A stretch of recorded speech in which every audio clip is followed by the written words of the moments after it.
ದೇವ್ರ ಮುಖ ನೋಡೋದು ನಾವು ಮೊಬೈಲಲ್ಲೇ. ಅಮ್ಮ ತಾಯಿ ಕಾಪಾಡು. ಹಿಂದೆ ಹೇಗಿತ್ತು?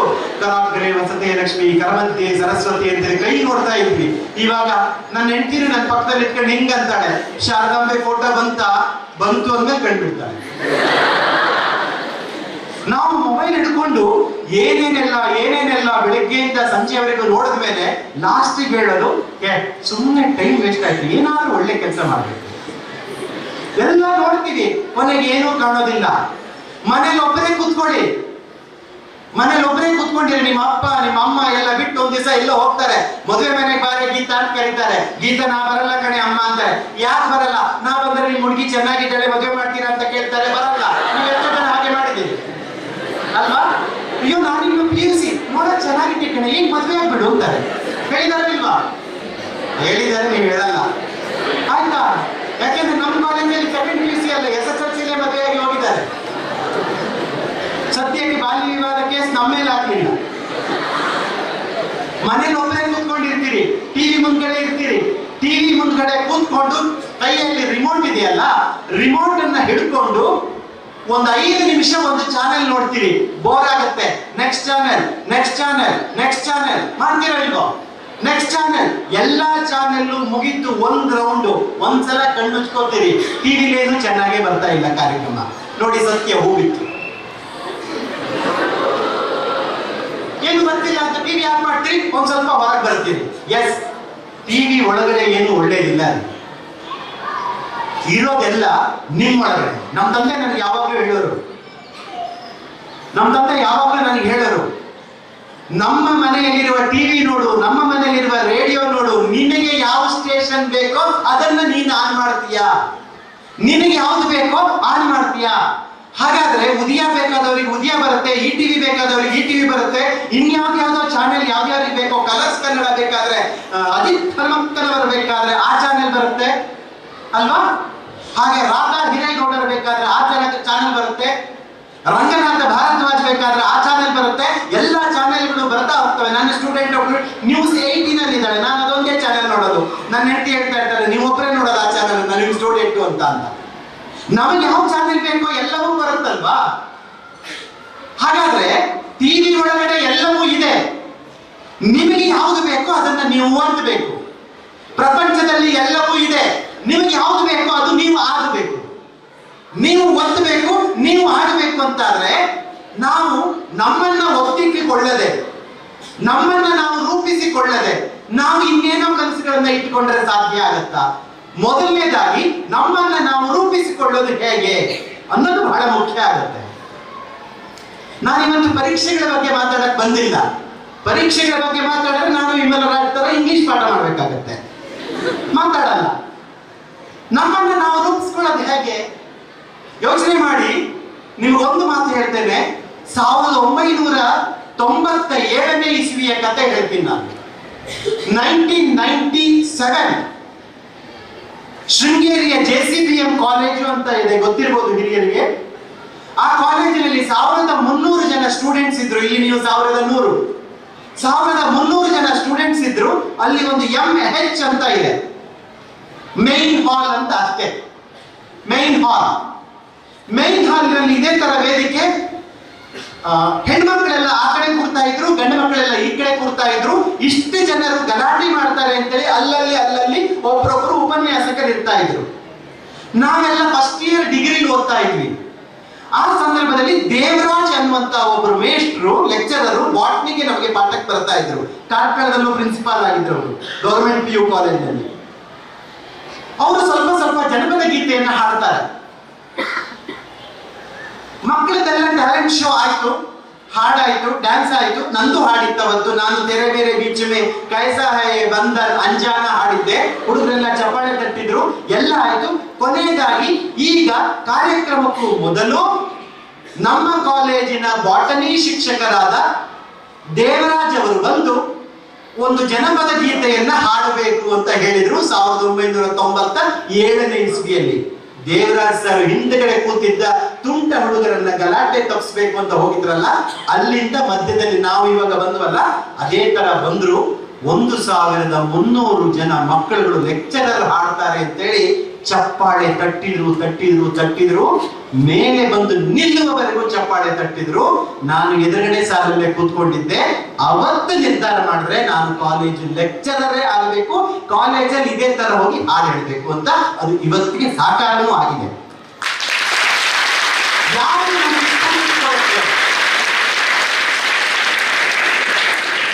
ಯಾವುದು ನಮ್ಗೆ ಸ್ಫೂರ್ತಿ ಕೊಡುತ್ತೆ ಕೇಳಿದ್ರೆ, ಯಾವುದೋ ಒಂದು ಸಿನಿಮಾನೋ, ಯಾವುದೋ ಒಂದು ಕ್ರಿಕೆಟ್, ಯಾವುದೋ ಒಂದು ಮಹತ್ವದ್ದು ಎಲ್ಲ ಅಲ್ಲ, ನಮ್ಮ ಜೊತೆಗಿರುವಂತ ಯಾವುದೋ ಒಂದು ಘಟನೆ ಇದೆಯಲ್ಲ ಅದು ನಮಗೆ ಸ್ಫೂರ್ತಿ ಕೊಡುತ್ತೆ. ನಮ್ಮ ಲೆಕ್ಚರರ್ ಅವತ್ತಿನ ದಿವಸ ಹಾಡು ಹೇಳಲಿಕ್ಕೆ ಅಷ್ಟು ಜನರ ಮಧ್ಯೆ ಬರದೇ ಹೋಗಿದ್ರೆ ನಾನು ಮ್ಯೂಸಿಕ್ ಸಿಂಗರ್ ಆಗಕ್ಕೆ ಸಾಧ್ಯ ಆಗ್ತಿರಲಿಲ್ಲ, ರಮೇಶ್ ಇಷ್ಟುದ್ದ ಹೇಳಲಿಕ್ಕೂ ಸಾಧ್ಯ ಆಗ್ತಿರಲಿಲ್ಲ.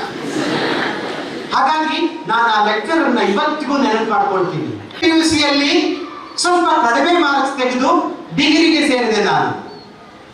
ಯಾಕೆಂದ್ರೆ ನಾನು ಅವಾಗಲೂ ಸ್ಟೇಜಲ್ಲೇ ಇರ್ತಾ ಇದ್ದೆ. ಸೆಕೆಂಡ್ PUC ಡಿಗ್ರಿಗೆ ಸೇರಿದೆ.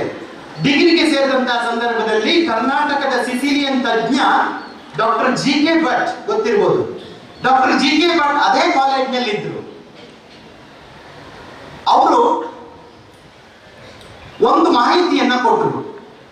ನಾಗರಾಜರಾವ್, ನನ್ನ ಹೆಸರು ಮರ್ತೋಗ್ಬೇಡಿ ಅಂತ ಇನ್ನೊಂದ್ಸಲ ನೆನಪು ಮಾಡಿದೆ. ನಾಗರಾಜರಾವ್, ನೀನು ಫಸ್ಟ್ ಟೆಸ್ಟಿನಲ್ಲಿ ಬರೆದಿರ್ತಕ್ಕಂಥ ಉತ್ತರಗಳನ್ನೆಲ್ಲ ನೋಡದೆ ಟೆಕ್ಸ್ಟ್ ಬುಕ್ ಅಲ್ಲಿ ಏನಿದೆಯೋ ಅದನ್ನೇ ಆಸ್ ಇಟ್ ಈಸ್ ಬರೆಯುವಂತ, ಎಷ್ಟಂತ ಹೇಳಿದ್ರು ನೋಡಿ, ಟೆಕ್ಸ್ಟ್ ಬುಕ್ ನಲ್ಲಿ ಏನಿದೆಯೋ ಅದನ್ನ ಆಸ್ ಇಟ್ ಈಸ್ ಬರೆಯುವಂತ ಸಾಮರ್ಥ್ಯ ನಿನಗಿದೆ. ಅದು ವೀಕ್ನೆಸ್ ಅಂತ ಹೇಳಿಲ್ಲ, ಕಾಪಿ ಮಾಡ್ಕೊಂಡು ಬರ್ದಿದ್ಯಾ ಅಂತ ಹೇಳಿಲ್ಲ ಅವರು. ಸಾಮರ್ಥ್ಯ ನಿನಗಿದೆ, ಅದರ ಜೊತೆಯಲ್ಲಿ ನಿನ್ನದೇ ಆದ ಒಂದಷ್ಟು ವಾಕ್ಯವನ್ನ ಸೇರಿಸಲಿಕ್ಕೆ ಪ್ರಯತ್ನ ಪಡು, ನೀನು ಯಶಸ್ವಿ ಆಗ್ತೀಯಾ ಅಂದ್ರು. ಅದರ ಜೊತೆಯಲ್ಲಿ ಒಂದು ಚಿನ್ನದ ಪದಕವನ್ನ ಪಡಿಬೇಕು. ನಮ್ಮ ಕಾಲೇಜಿಗೆ 10 ವರ್ಷದ ಹಿಂದೆ CBSETಗೆ ಚಿನ್ನದ ಪದಕ ಬಂದಿತ್ತು. ಈ ಆಮೇಲೆ 10 ವರ್ಷದಿಂದ ಯಾರೂ ಪಡೆಯಲಿಲ್ಲ. ನಿನಗೆ ಸಾಮರ್ಥ್ಯ ಇದೆ ಅಂದ್ರು. ನನಗೆ ಆಶ್ಚರ್ಯ ಆಯ್ತು. ಯಾವಾಗಲೂ ಸ್ಟೇಜ್ ಅಲ್ಲಿ ಹಾಡು ಹೇಳ್ಕೊಂಡು ಡ್ಯಾನ್ಸ್ ಮಾಡ್ಕೊಂಡು ಇದ್ದವ್ರು ನಾವು, ನಮ್ಗೆ ಎಂತ ಸಾಮರ್ಥ್ಯ ಇದೆ ಅಂತ. ನಿನಗೆ ಸಾಮರ್ಥ್ಯ ಇದೆ, ಓದು ಅಂದ್ರು. ಲೈಬ್ರರಿಗೆ ಹೋಗಿ ಕೂತೆ ಸರ್. ಆಗಸ್ಟ್ ಎಕ್ಸಾಮ್ ಬಂತು, ಮತ್ತೆ ಒಂದು ಎಕ್ಸಾಮ್ ಬಂತು. ಎಲ್ಲರಲ್ಲೂ ನಾನೇ ಟಾಪರ್. ಬರೀ ನನಗೆ ಚಪ್ಪಾಳೆ ಹೊಡಿಬೇಡಿ, ಆಮೇಲೆ ಹೇಳ್ತೀನಿ. ನಾವು ಸುಮ್ಮನೆ ಎಲ್ಲದಕ್ಕೂ ಚಪ್ಪಾಳೆ ಹೊಡೆದು ಯಾರ್ಯಾರನ್ನ ಮೇಲೆ ಇಟ್ಬಿಟ್ಟಿದೀವಿ. ನೋ ಆಯ್ತಾ, ನಾನೇ ಟಾಪರ್ ಆಗ್ಬಿಡಿ. ಎಲ್ಲ ಆನ್ಸರ್ ಶೀಟ್ ಕೊಡ್ತಾರಲ್ಲ ಮೇಸ್ಟ್ರುಗಳು, ನಾನು ಅಷ್ಟನ್ನು ಹಿಡ್ಕೊಂಡು ಡಾಕ್ಟರ್ GK ಭಟ್ ಹತ್ರ ಹೋಗಿ ಕೊಟ್ಟೆ. ಸರ್, ಎಲ್ಲರಲ್ಲೂ ನಾನೇ ಟಾಪರ್ ನೋಡಿ ಸರ್ ಅಂತ ತೆಗೆದು ಬಿಸಾಕಿದ್ರು. ಯಾಕೆ ಸರ್ ಅಂದೆ. ನೀನು ಹಾಡು ಹೇಳ್ತೀಯಲ್ವಾ? ಹೌದು. ಟ್ಯಾಲೆಂಟ್ ಡೇ ಯಾಕೆ ಹಾಡು ಹೇಳಿಲ್ಲ? ಸರ್, ಟಾಪರ್ ಆಗ್ಬೇಕು ಸರ್. ನೀನು ಭಾಷಣ ಮಾಡ್ತಿದ್ಯಲ್ವಾ, ಚರ್ಚಾ ಸ್ಪರ್ಧೆ ಎಲ್ಲ ಮಾಡ್ತಿದ್ಯಲ್ವಾ ಹೈಸ್ಕೂಲಲ್ಲಿ, ಮತ್ತೆ ಯಾಕೆ ಭಾಗವಹಿಸ್ತಿಲ್ಲ? ಸರ್, ಟಾಪರ್ ಆಗ್ಬೇಕು ಸರ್, ಗೋಲ್ಡ್ ಮೆಡಲ್ ಬರಬೇಕು ಸರ್. ಅಲ್ಲ, ನೀನು ನಾಟಕದಲ್ಲೆಲ್ಲ ಮಾಡ್ತಿದ್ಯಲ್ವಾ, PUCಲು ಮಾಡಿದ್ಯಲ್ವಾ, ಯಾಕೆ ಭಾಗವಹಿಸ್ತಿಲ್ಲ? ಸರ್, ಟಾಪರ್ ಆಗ್ಬೇಕು ಅಂತ ಕನ್ಸ್ಕೊಟ್ಟಿದ್ರಲ್ಲ ಸರ್. ಬರೀ ಓದ್ಕೊಂಡು ಚಿನ್ನದ ಪದಕ ಪಡೆಯುವುದಂತಾದ್ರೆ ಯಾರು ಪಡಿತಾರೆ ಕಣೋ? ನಾನು ಹೇಳ್ತೀನಿ, ಎಲ್ಲದನ್ನು ಇಟ್ಕೊಂಡು ಚಿನ್ನದ ಪದಕ ಪಡಿಬೇಕು ನೀನು. ಅವತ್ತಿಂದ ಶುರು ಮಾಡಿ, ಸ್ಟೇಜಿಂದ ಇರ್ಲಿಲ್ಲ ನಾವು, ಇವತ್ತಿಗೂ ಸೇರಿಸಿ. ನಿಮ್ಮೊಳಗಡೆ ಇರ್ತಕ್ಕಂಥ ಪ್ರತಿಭೆಗಳೇನಿದ್ದಾವೆ ಅದನ್ನ ನಾಶ ಮಾಡಿಕೊಂಡು ರ್ಯಾಂಕ್ ಬನ್ನಿ ಅಂತ ಕ್ರಿಯೇಟಿವ್ ಹೇಳೋದೇ ಇಲ್ಲ. ನಿಮ್ಮೊಳಗಿರ್ತಕ್ಕಂಥ ಒಬ್ಬ ಗಾಯಕ, ನಿಮ್ಮೊಳಗಿರ್ತಕ್ಕಂಥ ಒಬ್ಬ ನಿರ್ದೇಶಕ, ನಿಮ್ಮೊಳಗಿರ್ತಕ್ಕಂಥ ಒಬ್ಬ ಕವಿ, ನಿಮ್ಮೊಳಗಿರ್ತಕ್ಕಂಥ ಒಂದು ಭರತನಾಟ್ಯದ ಕಲಾವಿದ, ನಿಮ್ಮೊಳಗಿರ್ತಕ್ಕಂಥ ಹೇರ್ ಸ್ಟೈಲ್ ಮಾಡುವಂತ ಒಬ್ಬ ಕಲಾವಿದೆ, ಯಾರು ನಾಶ ಆಗಬೇಕು ಅಂತ ಹೇಳೋದಿಲ್ಲ. ಅದೆಲ್ಲವೂ ಇಟ್ಕೊಳ್ಳಿ. ಎಲ್ಲದರ ಜೊತೆಯಲ್ಲಿ ನೀವು ಮತ್ತೆ ಚಿಗುರಬೇಕು ಅನ್ನುವಂಥದ್ದೇ ಕ್ರಿಯೇಟಿವ್ ಸಂಸ್ಥೆಯ ಉದಾಹರಣೆ, ಮಾದರಿ. ಕೇಳಿ, ಹೌದು ಅಲ್ವೋ? ನಮ್ಮೊಳಗಡೆ ಏನೇನಿದೆ ಅದನ್ನೆಲ್ಲ ಹೊರಗಾಕುವುದೇ ಶಿಕ್ಷಣ ಹೊರತು ಹೊರಗಿಂದನ್ನೆಲ್ಲ ತಲೆ ಒಳಗಡೆ ತುಂಬಿಸಿಕೊಳ್ಳೋದು ಶಿಕ್ಷಣ ಅಲ್ಲ. ಬೇಜಾರಾಗ್ತಿದೆಯಾ? ಒಂದು ಹುಚ್ಚಾಸ್ಪತ್ರೆ ಹೇಳಿದ್ನಲ್ಲ, ಅಲ್ಲಿದ್ದವನು ಏನ್ ಮಾಡ್ತಾ ಇದ್ದ? ಬೆಳಿಗ್ಗೆಯಿಂದ ಸಂಜೆವರೆಗೂ ನೋಡ್ತಾ ಇದ್ರು ಏನೂ ಇಲ್ಲ, ಸುಮ್ಮನೆ ನೋಡ್ತಾ ಇದ್ದಲ್ಲ, ಖಾಲಿಯನ್ನ ನೋಡ್ತಾ ಇದ್ದಲ್ಲ. ಹುಚ್ಚನಿಗೆ ಖಾಲಿಯನ್ನ ನೋಡ್ಬೇಕು ಅಂತ ಗೊತ್ತಿರುತ್ತೆ. ನಾವು ಹುಚ್ಚರಾಗಬೇಕು. ಪ್ರತಿಭೆಯ ವಿಚಾರದಲ್ಲಿ ಹುಚ್ಚರಾದಂತಹ ಸಂದರ್ಭದಲ್ಲಿ ನಮಗೆ ಏನು ಇಲ್ಲದ ಸ್ಥಳದಲ್ಲಿಯೂ ಗಂಟೆಗಟ್ಟಲೆ ಕೂತ್ಕೊಳ್ಳಕ್ಕೆ ಗೊತ್ತಾಗುತ್ತೆ. ನಮ್ಮ ಪರಂಪರೆಯ ಋಷಿ ಮುನಿಗಳು, ನೀವು ಯೋಚನೆ ಮಾಡಿ, ನಮ್ಮ ಪರಂಪರೆಯ ಋಷಿ ಮುನಿಗಳು ಕಾಡಿನಲ್ಲಿ ಗಂಟೆಗಟ್ಟಲೆಗಳ ಕಾಲ, ವರ್ಷಗಟ್ಟಲೆಗಳ ಕಾಲ ತಪಸ್ಸನ್ನ ಮಾಡಿ ವೇದಗಳನ್ನ ರಚನೆ ಮಾಡ್ತಾರೆ, ಉಪನಿಷತ್ತುಗಳನ್ನ ರಚನೆ ಮಾಡ್ತಾರೆ, ವೇದಾಂತಗಳನ್ನ ರಚನೆ ಮಾಡ್ತಾರೆ ಅಂತಾದ್ರೆ ಅವತ್ತಿನ ದಿವಸ ಅವರಲ್ಲಿ ಟಿವಿ ಇತ್ತ, ಚಾನೆಲ್ಗಳಿದ್ವಾ, IPL ಕ್ರಿಕೆಟ್ ಇತ್ತ? ಏನೂ ಇರಲಿಲ್ಲ.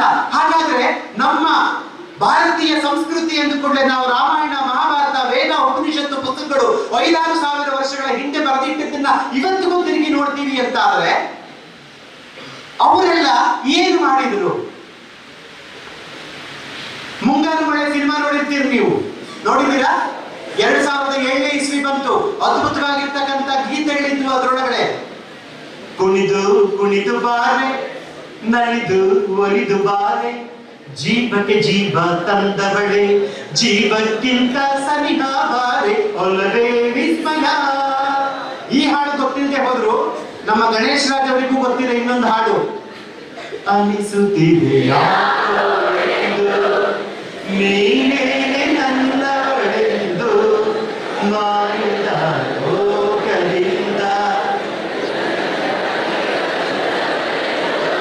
ನೋಡಿ ನಮ್ಮ ಕಾಲೇಜ್ ಸರ್, ಕ್ರಿಯೇಟಿವ್ ಕಾಲೇಜ್ ಮಕ್ಕಳನ್ನು ನೋಡಿ, ಒಬ್ರೊಬ್ರು ಕತ್ತು ಆ ಕಡೆ ನೋಡ್ತಾ ಇದ್ದಾರೆ. ಅವ್ರು ಕ್ಲಾಸ್ ರೂಮ್ ಅಂತ ಕೂತ್ಕೊಂಡು ಪಾಠ ಮಾಡುವಾಗ ಕೆಲವೆಲ್ಲ ಅನಿಸುತ್ತಿದೆ ಅಂದಿದ್ದಾರೆ, ಇಲ್ಲಿದ್ರೆ ಅವ್ರು ನಗಾಡ್ತಿರ್ಲಿಲ್ಲ.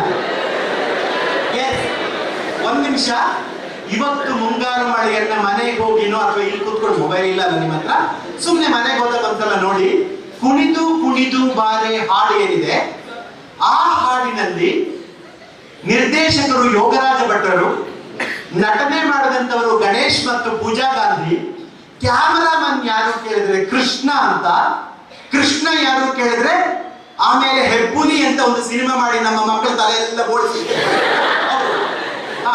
ಆ ಹೆಬ್ಬುಲಿ, ಆ ಕೃಷ್ಣ ಅವರು ಕ್ಯಾಮರಾಮನ್ ಆಗಿದ್ರು. ಆ ಹಾಡಿನಲ್ಲಿ ಅಲ್ಲಿಯವರೆಗೆ ಎದುರುಗಡೆಯಿಂದ ಮಾತ್ರ ರಾಜ, ರೋರರ್, ರಾಕೆಟ್, ಲೇಡಿ ಅಂತ 4 ಧಾರೆಗಳನ್ನ ತೋರಿಸ್ತಾ ಇದ್ದಂತ ಜೋಗದ ಜಲಪಾತವನ್ನ ಅದರ ಮೇಲೆ ಹತ್ತಿ ಕ್ರೇನ್ ಇಟ್ಟು, ಕ್ರೇನಿನಿಂದ ಜಲಪಾತವನ್ನ ಮೇಲಿಂದ ಕೆಳಗೆ ಹೇಗೆ ಬೀಳುತ್ತೆ ಅಂತ ತೋರಿಸಿದ್ರು ಕುಣಿದು ಕುಣಿದು ಬಾರೆ ಹಾಡಿನಲ್ಲಿ. That is creativity. ಏನು ಇಲ್ಲದನ್ನ ಸೃಷ್ಟಿ ಮಾಡುವಂತದ್ದು ಇದೆಯಲ್ಲ ಒಂದು ಸ್ಟೇಜು. ಈ ಸ್ಟೇಜ್ ನಲ್ಲಿ ಏನಿಲ್ಲ, ಇರ್ಲಿ, ತೊಂದರೆ ಇಲ್ಲ, ನಾವು ಸಿಂಪಲ್, ನಾವ್ ಹಿಂಗೆ ಇದ್ರೆ ಸಾಕು ಅನ್ನೋರು ಒಬ್ರಾದ್ರೆ ಯಾವ್ದು ಎಲ್ಲೆಲ್ಲಿ ಇರ್ಬೇಕು ಅಂತ ಅದನ್ನ ಕ್ರಿಯೇಟ್ ಮಾಡೋದು. ನಾನಾಗಿದ್ರೆ ಖಾಲಿ ಗೋಡೆ ಇಡ್ತಿದ್ರೆ, ಆಳ್ವಾಸ್ ತಂಡದವರು ಕ್ರಿಯೇಟ್ನವರು ಇಲ್ಲೊಂದು ಯಕ್ಷಗಾನದ ವೇಷವನ್ನ ಹಾಕಿದ್ರು, ಜಡೆಯನ್ನ ಹಾಕಿದ್ರು, ಹೌದು ಅಲ್ವಾ? ಅಲ್ಲೇನೋ ಖಾಲಿ ಇರೋದು ಬೇಡ ಅಂತ ಒಂದು ತಂದು ಹಾಕಿದ್ರಲ್ಲ, ದಟ್ ಈಸ್ ಕ್ರಿಯೇಟಿವಿಟಿ. ನಿಮ್ಮ ತಲೆ ಈಗ ಖಾಲಿ ಜಾಗವನ್ನ ನೋಡ್ತಾ ಇದ್ರೆ ಅಲ್ಲಿ ಏನು ಹಾಕಬೇಕು ಅನ್ನುವಂತ ಯೋಚನೆ ಇದೆಯಲ್ಲ, ಅದನ್ನ ಶ್ರೇಷ್ಠ ವ್ಯಕ್ತಿತ್ವಗಳು ಮಾತ್ರ ಮಾಡ್ಲಿಕ್ಕೆ ಸಾಧ್ಯ. ಬಿಕಾಸ್ ಆಫ್ ದಟ್ ವಿಶ್ವೇಶ್ವರಯ್ಯ ಏನಾದ್ರು ಕೇಳಿದ್ರೆ ಈ ದೇಶದ ಪ್ರಾತಸ್ಮರಣೀಯರಾದರು. ಜೋಗದ ಜಲಪಾತವನ್ನ ನೀರು ಬೀಳೋದು ನೋಡ್ತೇವೆ ನಾವು, ಇಲ್ಲೇ ಎಲ್ಲ ಹೋಗ್ತೇವೆ ನಾವು, ಇಲ್ಲೆಲ್ಲೋ ಹೆಬ್ಬೆ ಜಲಪಾತ, ಇಲ್ಲೆಲ್ಲೋ ಸಿರಿಮನೆ ಜಲಪಾತ ಹೋಗ್ತೇವೆ. ಹೋದ ಕೂಡಲೇ ಏನ್ ಮಾಡ್ತೇವೆ ನಾವು? ಅಂಗಿ ಬಿಚ್ಚಾಕ್ತೇವೆ, ಪ್ಯಾಂಟ್ ಬಿಚ್ಚಾಕ್ತೇವೆ, ಹೋಗಿ ಅಲ್ಲಿ ಬೆನ್ನು ಕೊಟ್ಟು ನಿಂತ್ಕೊಳ್ಳೋದು. ಬೆನ್ನು ಹೋಗುತ್ತಂತೆ ಕಣ್ರಿ ಅಂತೇಳಿ ಬೆನ್ನು ಕೊಟ್ಟು ನಿಂತ್ಕೊಳ್ಳೋದು, ಈಜೋದು, ಡ್ಯಾನ್ಸ್ ಮಾಡೋದು, ಫೋಟೋ ತಕೊಳ್ಳೋದು, ಸೆಲ್ಫಿ ತಕೊಳ್ಳೋದು ಎಲ್ಲ ಮಾಡ್ತೀವಿ. ಆದ್ರೆ ವಿಶ್ವೇಶ್ವರಯ್ಯ ಹೋದ ಕೂಡಲೇ ಏನಂದ್ರಲ್ಲ, ಹೋದ ಕೂಡಲೇ ಅಯ್ಯೋ what A waste it is, ಎಷ್ಟೊಂದು ನೀರು ವ್ಯರ್ಥ ಆಗ್ತಾ ಇದೆ, ಪೋಲ್ ಆಗ್ತಿದೆ. ಕರ್ನಾಟಕಕ್ಕೆ ಬೆಳಕಾಯ್ತು, ಲಿಂಗನಮಕ್ಕಿ ಜಲಾಶಯ ಆಯ್ತು, ಅಲ್ಲಿ ವಿದ್ಯುತ್ ಉತ್ಪಾದನೆ ಆಯ್ತು, ಕರ್ನಾಟಕಕ್ಕೆ ಬೆಳಕಾಯ್ತು. ನಿಮಗೆ ಸಾಧ್ಯ ಆಗೋದಿಲ್ವಾ ವಿಶ್ವೇಶ್ವರಯ್ಯ ಆಗ್ಲಿಕ್ಕೆ? ಯಾವುದು ಎಲ್ಲಿ ವೇಸ್ಟ್ ಆಗ್ತಿದೆ ಅದು ಸಮಯದಿಂದ ಹಿಡಿದು ಎಲ್ಲವನ್ನು ಸೇರಿಸಿ ಹೇಳೋದು.